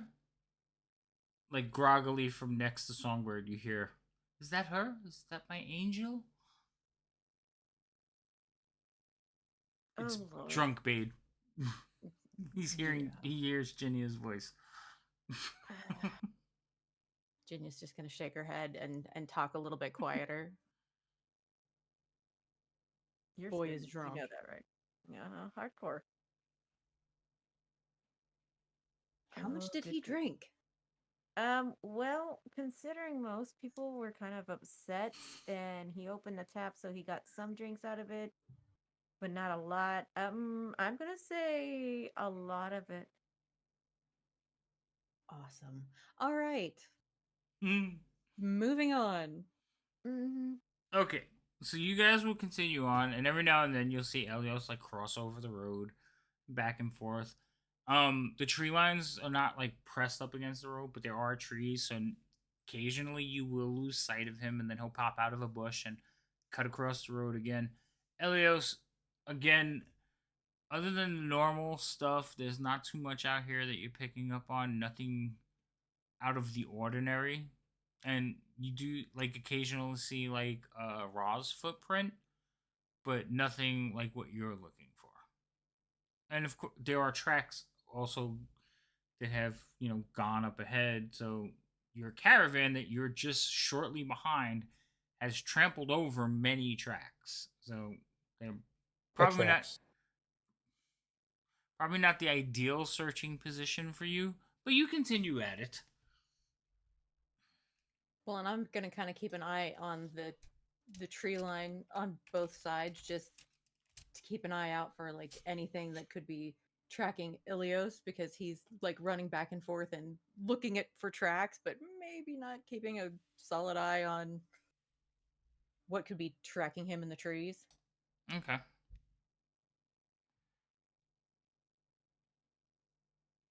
Roll me a perception check. Because you are actively looking. Little do we know, Roz has been a Rashaka the whole time. I mean, the guy that was buried thought he was. He thought Nobody's asked to see his hands. Nobody's really looked at his hands, have they? It's never been asked. Nope. So, all right. So you continue on. You don't notice anything tracking Elios. You don't know. You're not tracking anything.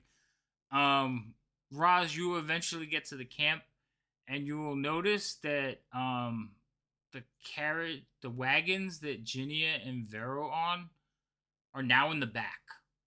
Not that they're on, but the ones that they work for, they're now in the back of the caravan. They have allowed people to ride past them, and they're actually drifting further and further back as the caravan goes on. They're keeping sight on the wagons in front of them, but they are dangerously distancing themselves from the caravan if something should happen. When they see you coming, one of them will start signing at you.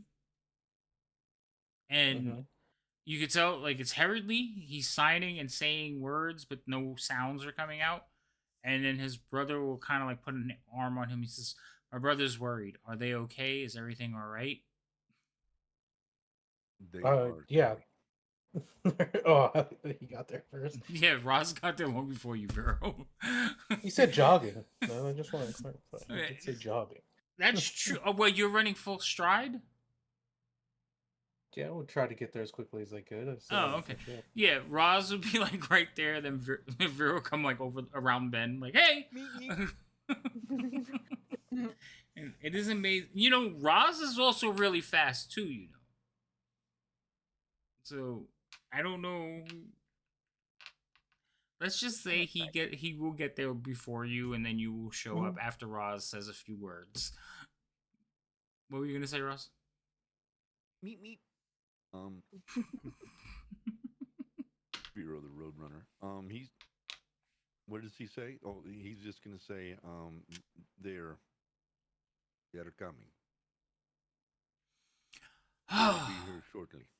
So he'll turn to his brother, and he'll like quickly sign something to him, and he'll smile. He's like, and he'll basically like go like this to you, Roz.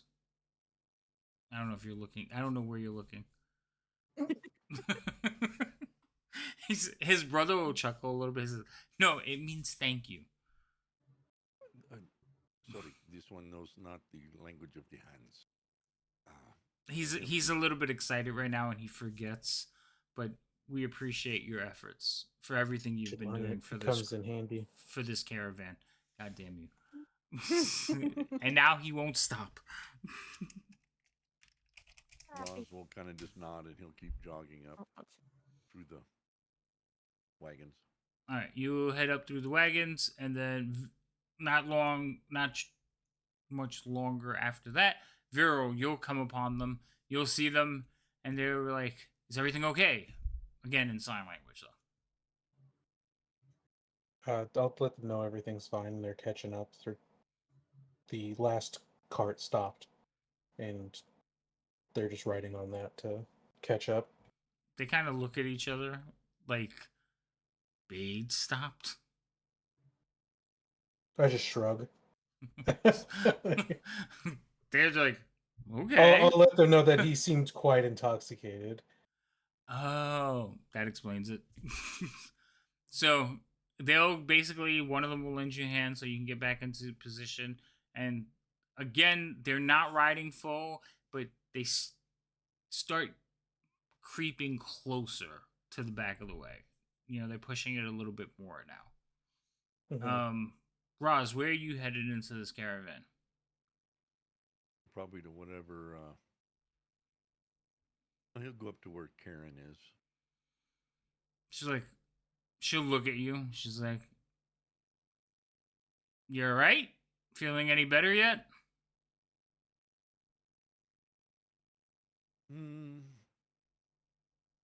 Not particularly. Are you going to be able to perform your duties, or should I start to worry? Has Roz given you any concern? You're giving me about his performance? You're giving me concern right now, Cat. Well, perhaps if you did your job, Roz would not have to do it for you. And with that, he's going to jump down off the wagon and just stand there and wait for the wagons to go by. I see. As like they're riding by and says, well, I guess, you know, some people can't take the rigors of the road.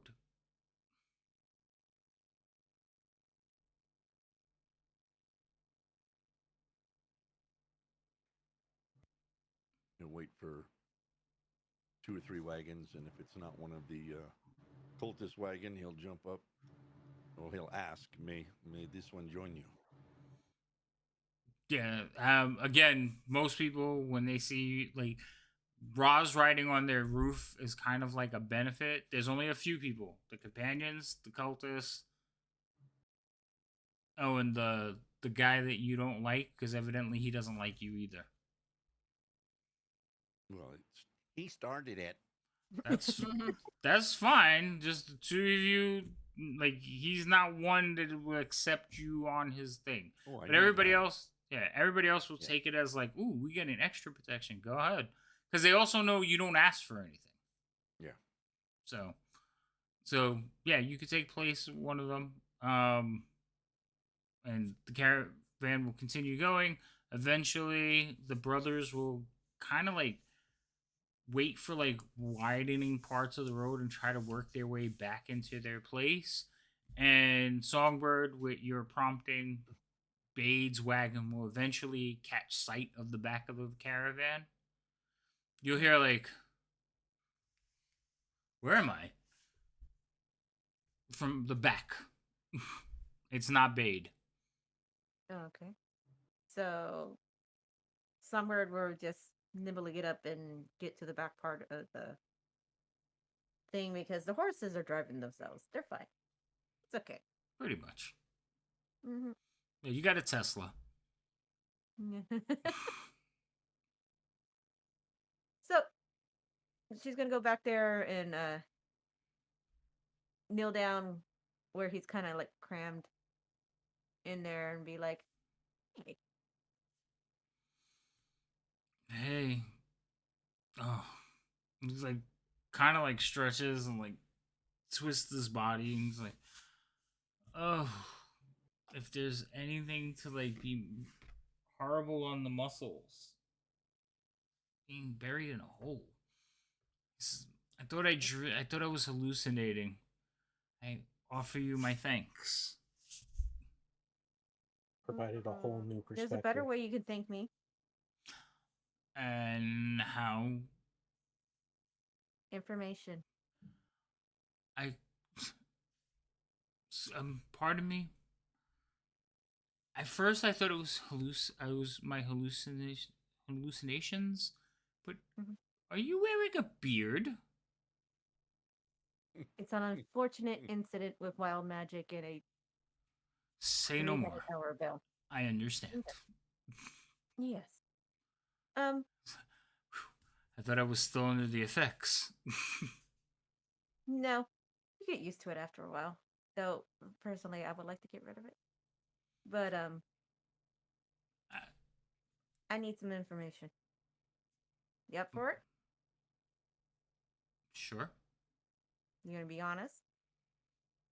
I have no reason to lie to you. Well, you kind of already did. But as one to another, and I'm gonna poke at his heart. It's So like I suggest you tell me the truth. he looks at his arm and then looks back at you. And you can see he's searching. So he's like looking you up and down. Mm-hmm. And I have the pin, it's on my collar of the thing, so I'm just gonna go like this. He's, oh, thank goodness. Well, I was on a mission. I was following some shipments moving north. My goal, was to find their destination. Mm-hmm. They figured out who I was and contrived this crazy story that I stole from them, and basically the merchants, not having the desire to have blood on their hands, agreed to bury me in a hole. I've been there for days. I've lost track of the days. So, the people you were following buried you there? Yes. Okay. Well, the caravan group. They voted on it and buried me in a hole. Okay. And so that was the whole thing with Oathbreaker? Oh, yes. And kind of like touches to his head. It's alcohol got it off. Well, it's still smeared. He still has the red on him, but you haven't cleaned him up. Well, he'll get clean as soon as he tells me everything.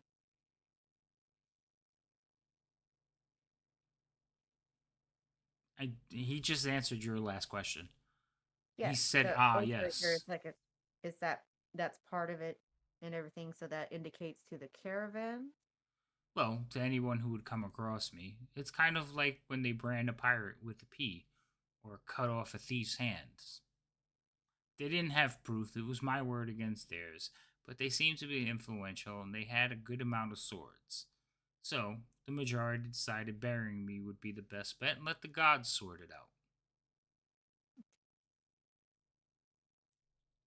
Now, what shipment were you following? One of many, I assume. I hear that the call has gone out to several of our agents. I'm assuming that's what you're doing here. What was it? What was what? The shipment. Well, goods taken Supposed from shipment. raids, treasures, ill-gotten gains. I mean, By whom? what do you mean by whom? I want you to tell me by whom. Did they tell you whom? Well, they said it's some kind of growing cult. I didn't ask questions, I just do my job. Why, do you know who it is? Someone's just gonna look at him like,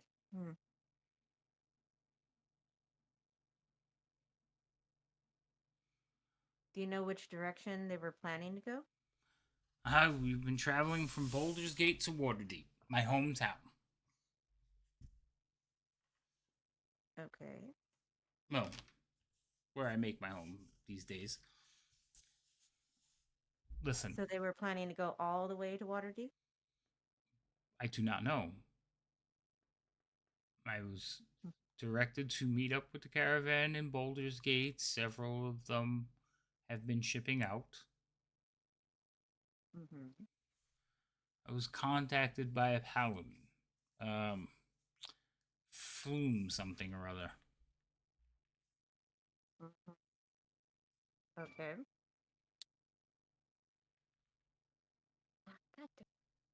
Did you meet with him? Like when you talk, he kind of like looks over startled, almost forgetting that he's with other people. Mm-hmm. He's infamous. Yep. Don't worry about her.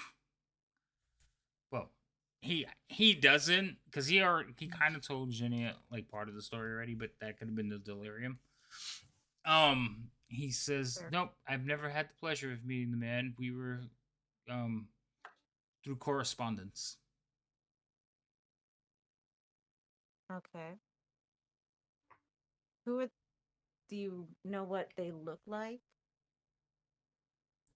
The And person who hired me, I hear he's a man of great stature, full beard, little bit no. obnoxious. Yes, You could but have no, got that I'm not. information from anybody. Yeah, it's like that describes most of the people around here anyway. Um, no, I'm actually referring to the people you were following, the ones that busted. um, they went out their way to look like everyone else. They didn't wear any branding. Kind of kept to themselves. But nothing distinction, no specific distinction, different creatures or anything like that. God Mm, damn, it's shifting.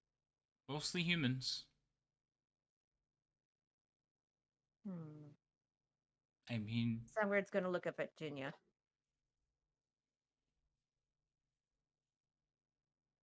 Jin is just gonna shrug. I mean, it's not like we can have a full blown conversation about whether we believe him with him sitting here right in front of us. Oh, I know. It's just kind of one of those looks like, hmm. I mean, I don't know how I can prove myself to you. I, other than not everyone wears the mark. Yes, but not everyone is found buried in the dirt with Oathbreaker put on their head.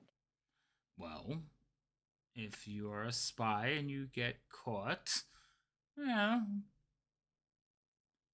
If you had not happened by, or if you acted like the rest of your caravan, I would still be in a hole, starving to death. Speaking of which, do you have any food?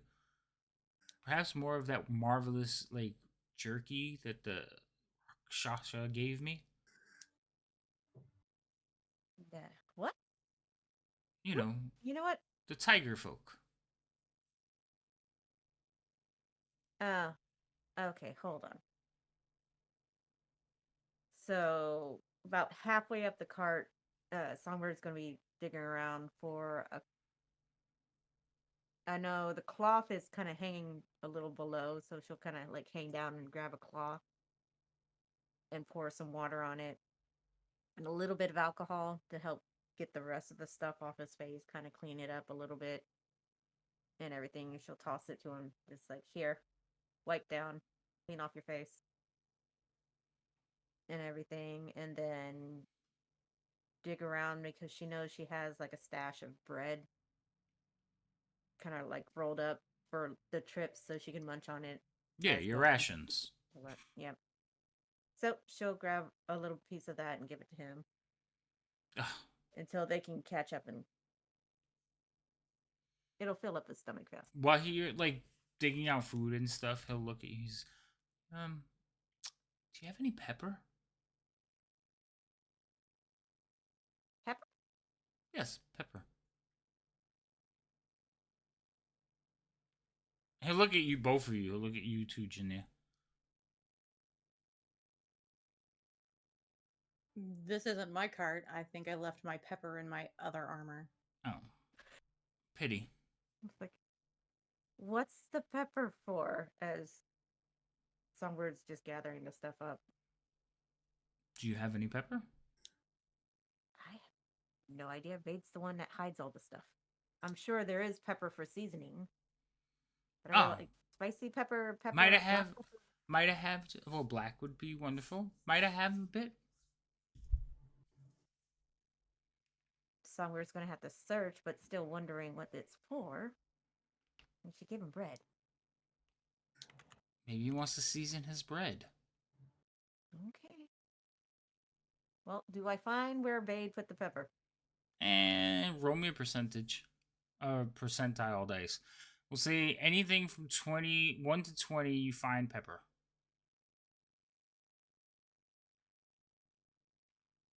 Actually, 1 to 25. It's a good chance Bade would have seasoning. Nope. Ugh.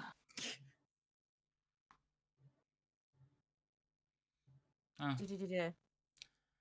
He's got it, but he's hiding it because spice is expensive. Yeah, he's Yeah, got it it. is It's in his. He's got it like in a little like pouch in his apron. So he says, "Well, I mean, if you ever do come across it, let me know. I think we'll be traveling together for a little while. Yes, And you want pepper. yes, Pepper.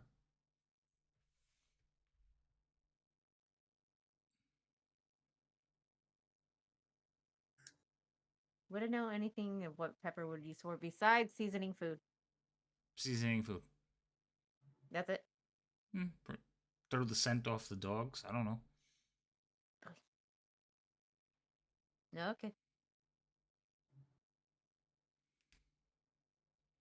You could probably go ask the cook for pepper once the caravan ends, but let's get you all cleaned up before it's obvious who you were in the first place. No. Well, that's fair. And he'll like basically take the wet rag that you gave him and start wiping the dirt from himself. And kind of like look at you, just a little privacy. Okay. So, So, shall we go for a walk? Asking Jinya, like, since we're coming up to the caravans and everything like that, shall we go for a walk? I mean, do you trust him sure we not to rifle through all of the stuff on the cart? Don't you think? I mean, Oh, I'm not we saying can go sit at the leaving front of the cart. Well, Bade's up there. And for us to be talking about. You're right. Let's go walk. There's that too. We'll just stay near the cart, just to keep an eye on that one right there. Wait, did we ever get his name? yeah, he told you his name. Roz got his name. But... That is true. None of you ever asked his name again, so. Pepper. Pepper Mr. works. Pepper. Okay. We'll keep him as Mr. Pepper. Okay. Are you sure he doesn't have a doctorate? I don't know if I want to call him Dr. Pepper. He's not as sweet. Oh my goodness. Leo's bad.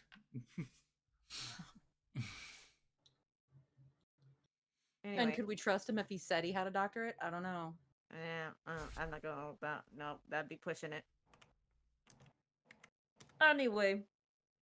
All right, so you two hop off the cart and start walking and talking together. He starts humming. He starts humming a song. Okay. Perfectly fine. So, Jinya, what do you think? And where's Elliot? Ellis is on the road ahead of you guys. Like I said, walking back and forth, doing his thing. Not really paying attention to what you two are doing. Yeah, I'm gonna kind of point him out as I see him walk by because I've kind of been tracking him and the roads too, just making sure he doesn't get lost. Right? He's You're just a like, little guy. you're like, she's like, "Where's Elliot?" You're like, 1, 2, 3, and he comes across the road. It's like, oh, okay. So, my thing is, he mentioned Flume, but Flume is almost the ambassador of freaking Baldur's Gate. No, not Baldur's Gate.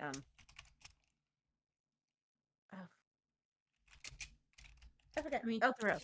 To be fair, he didn't give us any information that anybody couldn't have figured out just in general, like from listening and spying from the other side. Yes. And that's what I'm trying to figure out. He's branded as a Harper.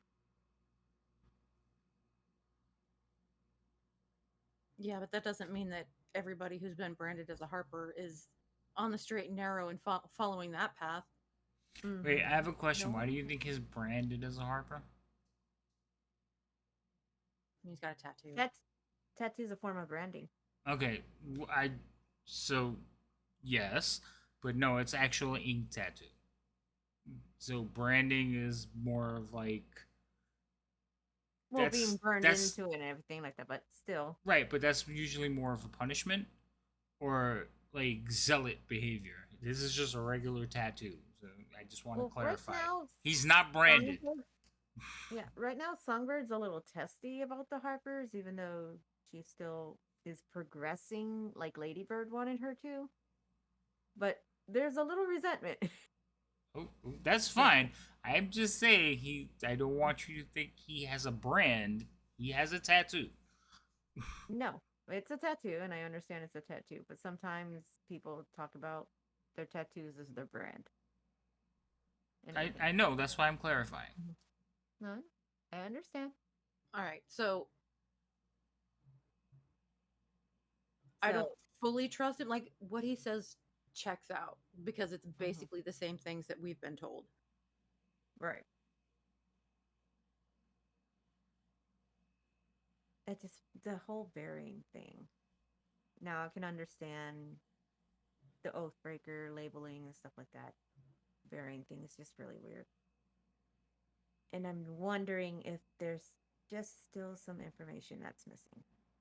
Well, because I feel like the cultists, if they really felt like he was doing something shady from according to their perspective, yeah, they might have buried him, but I don't think they would have just left him there. I feel like they would have come back and finished the job. That's just my opinion. Which makes it curious, and that's why I'm like, well, who are these people? What do you see? It's like, why is he still alive, basically? Mm-hmm. Unless they expected this to be kind of a form of torture, because they do seem to like to play with their toys. They may not have expected the rain either. They probably thought he would die of thirst long before anybody came along. And then something would have picked his face off or something. Yeah.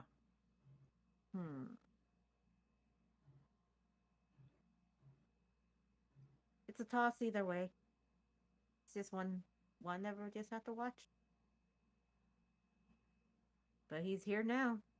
I feel like we have a whole list of people that we just need to watch at this point. I know. The entire caravan? It's getting longer. We got the babysitting to do. We got to protect the caravan because we have to babysit the ones that don't do shit. We got to watch out for Roz because his really dark place that he's in right now and have no idea why. Elios, because he's a little guy. He's just a little guy. He looks so sad. Do what? And he looks so sad. Elios's picture is like really sad. Well, yeah, it really Yes. is. He just looks so sad. Sad little guy. All right. Well, I'm gonna leave this one for you, and I'll keep track of Elios. I feel like Vero can take care of himself. And Roz. I mean, we both have to keep an eye on Roz. Yeah. An eye on him and an eye out for him. So, Poor Roz.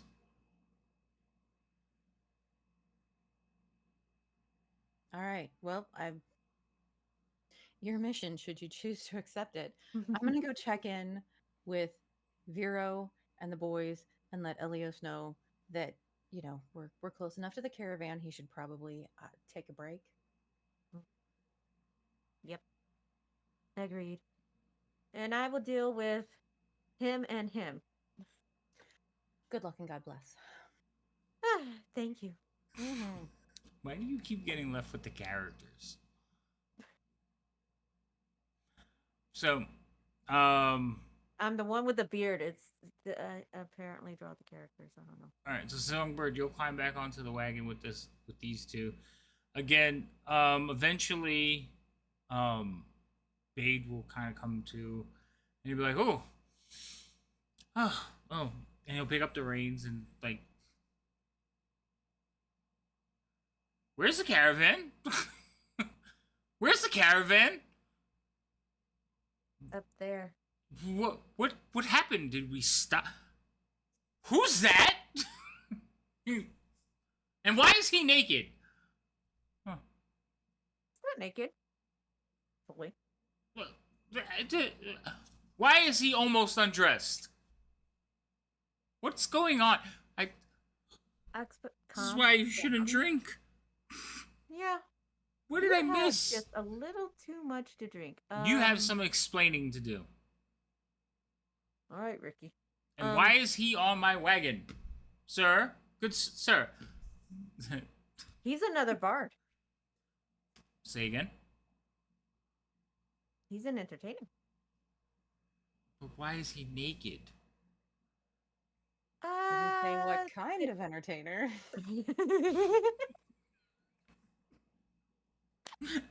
Shh. Oh no. He's like, Carlin, there though. was an incident on the road. He was left behind. Wait, hold on, because Carlin, you're like, he's another bard. And Carlin's like, no, I'm not. You're an entertainer. No, I'm not. Just a weary traveler who was put in a hole. Uh-huh. Severed's gonna... Excuse me one second. Just sit there, deal with the headache that it's processing, and I'm gonna go over here. I'm gonna hop over. It's like, you need to pick one of those, because if you want to at least hang here and not be suspected of anything, I suggest we choose something. One moment. Excuse me, sir? Bade's like, shh, not so loud. What? He's like, have you heard of the, Waterdeep? He's like, yes. He says, well, I am Waterhavian, and once we reach Waterdeep, I can compensate you handsomely for allowing me to ride on your wagon. He, like, looks at you. How handsomely? Very handsomely, sir. See, I was taken upon by bandits and left for dead. He says, oh, so this is a reward for saving you? He says, yes, we can call it a reward. You'll just need to meet me at my establishment just along the Fish Street. Not too far from the Prow. It's like, yeah, okay. And he says, well, I'm gonna hold you to that. I'm not letting you out of my sight until I get my money. Very well, sir. I will sit right here. If you happen to have some extra clothing, though, I would appreciate it. He's like, oh yeah, sure. Hold on. And he just kind of looks at you and winks. Very good. Though that was really quick, and now I've got trust issues with you. Why do you said to pick something to make this easier? She's smiling, but I don't think you can see past the beard. Oh. Look at the eyes. They're smiling. Oh, you're too far away. Mm-hmm. And he says, most of what I said was true. I don't think I lied. Mm-hmm. You can pay him handsomely? Well, I mean, that's a relative term, but yes. Okay. Our What's Waterhaven? Our operatives are afforded funds for certain situations. Yes. You're new, aren't you? Yes. Oh. Very. Oh, well, we'll have to. I overheard your displeasure. Perhaps we can set that right. We'll have to work on your whispering, dear.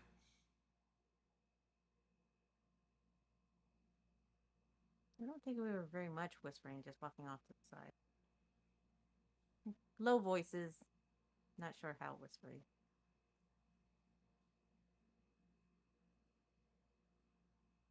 But, yes, I'm sure we can make this man's efforts for allowing me to ride on his wagon. He can be well compensated. By the way, what name am I giving him? My name is Carlin. Carla.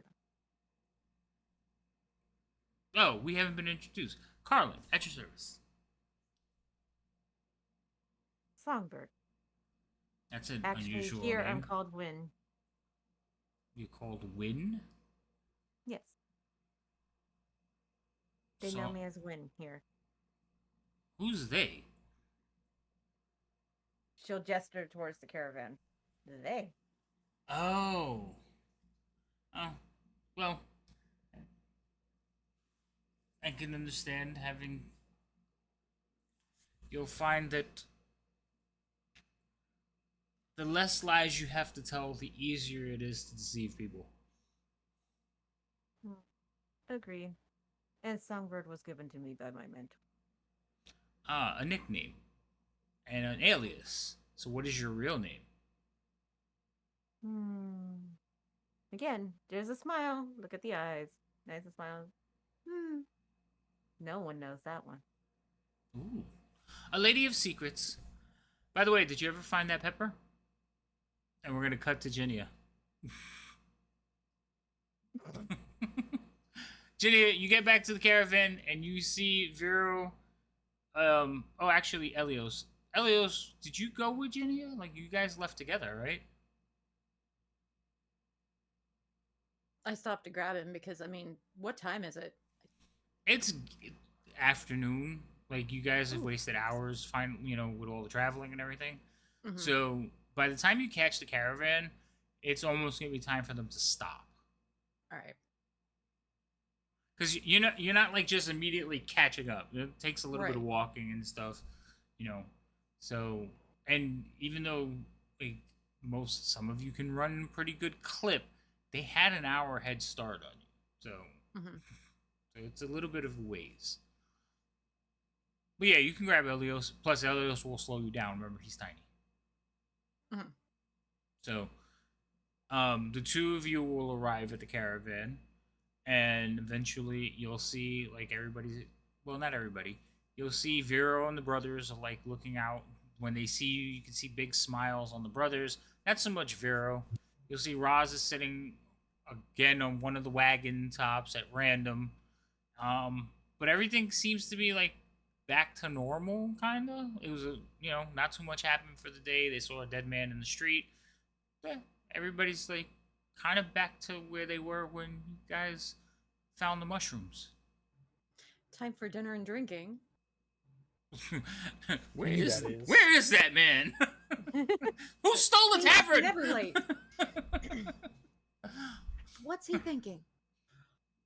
Well, I'm just going to approach the wagon where Vero is and gently suggest that he make us all some tea so that we can kind of recuperate because we've had a pretty strenuous day, what with digging the man out of the middle of the road. Mm-hmm. And I'm going to assume that Vero wants this information, even though he probably doesn't care, and just gonna be like, well, I'm not entirely sure that we should trust that guy, but he's here now. But to be fair, I don't entirely trust many people anymore, so Not to. I mean, that's fair. Why did you invite him then? I mean, we couldn't very well just leave him in the middle of the road to die. I didn't actually invite him, except that he's got the. I felt like Songbird needed to talk to him. It was just a hunch that I had. Okay. Well, hopefully, since we were nice to him, oh my god, he won't be a problem. I mean, at the very least, maybe if he's gonna kill us, he'll kill us last. I don't like that line of thinking. I don't either, but I mean, give us a fighting chance. I don't know. Like I said, I just don't trust anybody anymore. It's really sad. That's what all these travels have done to my poor brain. Yeah. Aw. Tea? Well, I mean, I guess tea would be once we stopped. Have we stopped yet, technically? Yeah, like when she caught up to you and everybody settled in, she told you. One of the things she said was she's gonna gently encourage you to make some tea. So you guys are Okay, already then having I tea. will. Yeah, I mean, there's a good chance we were probably already having tea. Already Elios, working on brewing it. yeah, you're there, Elios, with Ginia, a little tired. Roz, you're sitting on top of the wagons. Everybody's like breaking up into their camps, and you see Karen. She will come by. She's walking with some soldiers. The Roz boys are kind of like hanging out underneath your wagon, because the minute they go back to like when they can, they're off duty or whatever, they get a break. They kind of go linger wherever you're at. So Karen will like walk by and she's like, I don't know where he is. Like he trailed behind. He should be here any minute. And she's like walking towards the back of the caravan. And you guys hear this conversation as well because everybody's wondering where Bade is with the alcohol. It's Songbird's fault. But eventually there's a group waiting and you'll hear, there he is! And there'll be like a roar and some clapping as Bade's wagon comes rumbling down the road. He's like, hey, sorry I'm late. I found this guy in the hole in the ground and we decided to rescue him. I'm a hero. And they're like, what? Mentally, Jinya is smacking him upside the back of the head. Shut up. Nobody told Bade it was supposed to be a secret. And so Songbird is going to be like, yes, we're here. Ding, ding, ding, ding, ding, ding. Start playing her lute. He's Not her lute. She doesn't. so Carlin just kind of waves sheepishly like hi, and everybody's like what? And Bade's like, yeah, would you stop playing over me? I'm a hero. Free drinks. Wait, no, I take that back. Yes. And he's like toast, and then basically he will kind of get it parked into his wagon, rushing. Karen will kind of walk over and goes, what do you mean you're a hero? What happened? And she's talking to you, Songbird.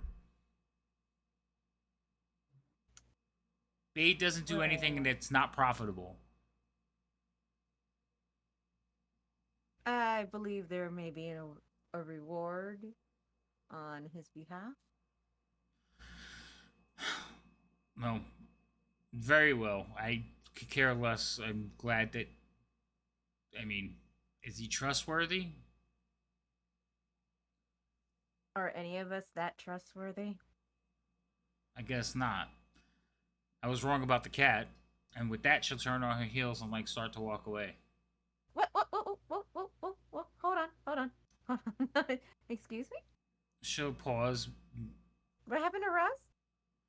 I don't know. Maybe he's going He's through not here? He's around here somewhere. But he's brooding? Is he brooding? I guess whatever you call it. And she basically storms off. As soon as she like leaves your conversation, one of the merchants is in, you know, that man is not good luck. What if we come across his bandit friends? And she's like, I don't know. I mean, they're annoying as all hell, but I've learned to trust their instincts. And she kind of like walks away. He's like, still with this merchant yapping at her. Most of the caravan will go get into like nighttime mode. Bade will finally set up the tent. He is feeling a little bit better, even though he is holding an aching head from, you know, overindulgence. He'll like, yeah, you'll have to work tonight. I'm gonna go get some rest. Hair the dog. Songbird's gonna go smack him on his back and be like, all right, hero. Really loud in his ear. I would fire you on the spot. He can't. He needs her now. But I'm I firing. don't care. If I was hungover and the person was loud and hit me on the back, I would fire you on the spot. Like, he's gonna be like, I'm gonna fire you tomorrow. Tomorrow, you're fired. Go to work. But I gave you a guy that's really willing to pay you. Yes, that has nothing to do with you screaming. Excuse me. Screaming in my ear. So, Get to Yeah, work. but you also do understand if you weren't drinking all that time, you would actually participate more in helping the man. Shoo! than us. Go work. Uh-huh. Oh, Junior the nerd. Welcome in. How are you? That's what it says. JR the nerd. Junior. Mhm. What's up? How are you doing? Welcome in, Raiders. Hi, What Raiders. gingerbeards? Gingerbeards? Nice. Welcome in. We're just unfortunately getting ready to wrap up. We were a little bit long, so we're just tying everything up real quick. Right? We're supposed to finish at 12, right? Tying up loose Uh-huh. ends. Yep. Yeah. Yeah. Kind of sense. Just Digging putting them out. putting a little bow in the loose ends until next week, and then I will untie them again. Don't worry. That's when it all unravels. There was a Lovely. whole lot of sidetracking. No, yeah, there was a lot. Well, I don't know if exactly it was gonna roll a sidetracking. D8. Wait, I want to see the thing. And let's see who the rat goes after. Total Chaos Island. No. Well, thank you so much. So, Vero, you're on top. Ginia, you three are in the tent having your tea. So, Songbird, you're kind of the only one that notices it. Part of like Roz's like function in the caravan, you'll notice that a lot of it was interacting with Karen and reporting in, and for the whole evening, they don't even talk to each other. Like, she maybe shoots a nasty look his way, but she doesn't like go near him. She doesn't expect him to come near her. She goes about her business. Even at one point, It's like gonna be like, what is this? A lover's spat? What the hell? even at one point, like letting the Roz boys and Daniel know, like, you're gonna need to step it up.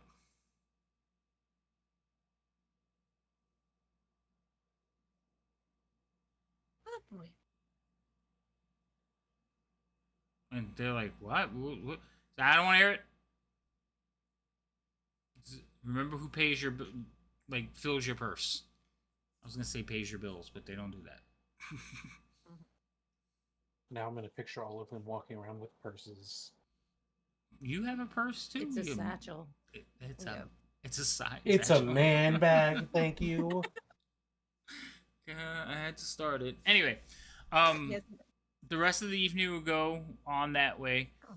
And at one point, you three having tea, you're having conversations about whatever it is you're having conversations. Is there anything you want to share, Ginny, or is just like you guys are just chilling and getting over the day? We're kind of just chilling and getting over the day. I'm gonna check in again with Ilios to see if he found anything. Elios. No, I did not find anything. Not this time. Aw, poor Elios. And then Songbird, at one point you'll see a happy Carlin like coming towards you, and he's holding like a small little bag.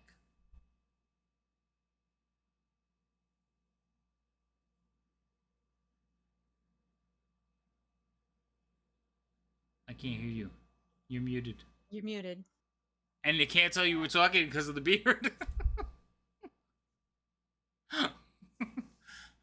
Well, I tried to make a mouth hole and everything like that, and then I couldn't hear y'all, so I was cursing and fighting with the thing. So I don't think y'all needed to hear all that. Oh, okay, good. So I happened to pick up right when you said Songbird. I'm like, okay, yeah. I don't know what the hell just happened, but all right. No, Carlin Mhm. will kind of like come walking over to you, happily smiling. He has a small little pouch in his hand, like a tea bag sized pouch. You got your pepper, didn't you? I did. And he's like, and he goes like this, and like blows it in your face. And that's where we're gonna stop.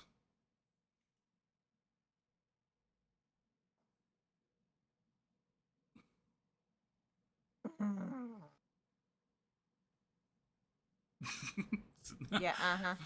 Anyway, See, Uh-uh. my I brain went had a to feeling. you're like pepper, and I'm like, my brain was like, what spell uses pepper? there's a few of them. Pepper spray. That was pepper So spray. yeah, he like takes it and just goes, and a big cloud hits you in the face. I think the only one I could think of was spicy pepper is dragon's breath, which would also be blowing something in your face. That would be rough. What better way to make an escape when everybody's drunk? Anyway, so we're going to basically Alright. stop there. If you guys want to say good night and like plug yourselves before we go, you should do that. Oh. Alright. Oh, Foxy. I was like, oh, poor Raiders. Oh, it's Foxy's group. Hi, guys. You know what's about to happen. Yeah, we know. It's our traditional raiding into Havoc. Yes. No, well, I'm Foxy Project. I am a variety streamer here on Twitch. I start streaming at 7 p.m. Central Time pretty much every night, but Sunday and Monday nights. Lately I've been playing Fallout 76, but I also play pretty much any survival crafting type game. So that's me. And then Vero, Elios, they don't really stream that much, even though we're trying to get Vero back into it. That's Rhino. So you should follow him anyway if you haven't, because eventually we'll break him. And then there's Roz, who is new to the streaming scene, but he is excellent. They broke me. But he's doing a fabulous job. Right, he's Yes, doing he an is. amazing job. Absolutely. So go ahead and introduce yourself, Roz. I am Loco 1956. I have been streaming Monday, Wednesday, and Fridays at 1 o'clock Mountain Time, which I think is 3 o'clock Eastern Time. And I play War Thunder. Basically for your entertainment, because I'm not very good, but I have a good time. So Yes, we love Loco, even though he's mad at me most of the time. All right, Songbird, go ahead, take us out. Alrighty, I'm Lady Magdala, also known as Lady M, and I'm variety streamer here on Twitch. Usually I do lunchtime, but it's been kind of hectic with my insane internet. But I am finally getting back to it after a month of insanity, and I will actually be doing a lunchtime stream tomorrow at my normal time, 11 a.m. Central. Evenings, Tuesday, Thursday evenings, you'll find me here. Havoc_RPG. We've got Tyranny of Dragons every night. Every other night on Thursday is Dragonlance and maybe Vecna. Not maybe. I'm playing Vecna if I have to like find 4 bums off the street. I'm playing Vecna. Okay, So, well, I keep offering to be multiple people. No. You first off, I don't know. Okay, we're gonna talk about it after. All I know is I have 5 people for Vecna that I think. I'm waiting to find out on the 5th one. But I plan on starting on the 20th, so. And also on Saturdays, every Saturday you catch me over with Insomnia Night RPG for Call of Cthulhu Shadows on the Orient Express. Yeah, no, he Haven't has to gone be crazy playing yet, in the game. came very close, but chat saved me. All right. Anything else? No? Good. All right. So, yes. And then I am Havoc. I am the DM here for this insanity. I try to Who keep put these me in this? I try to keep all. I didn't put you in that. That was devouring. I try to keep all these people happy and playful while they're playing the game, while causing them as much misery as possible. And we do, like Lady M said, we play Tuesdays, Thursdays, and occasionally on Saturdays, plus an occasional one shot here and there. So my Saturday game is alternating. It is Waterdeep and Dungeon of the Mad Mage, mostly in Waterdeep because they really like being in the city rather than in the dungeon. And then Thursdays is alternating between Dragonlance and Vecna, and here we have Tyranny of Dragons. So a lot of the games have a lot of the same people, but there are a couple of others that join us here and there, and the one-shots are open for anyone who's in the Discord. That being said, join the Discord. And we're going to raid into... Now, we're going to raid into Ant, only because I like Ant, and he's one of the people that may be joining us, so we should get into the habit of raiding him anyway. Hopefully. So go over, give him love, give him follows, tell him we said hello. I'm going to talk to all of you before we leave. So don't just leave. All right? We're in trouble. Nobody's in trouble. I just... Oh my gosh. We're in Run. danger. We're in danger. Anyway, say goodbye. Bye all. We'll see you later. Bye. For being here. Stay for the raid. Trouble. Nobody's in trouble.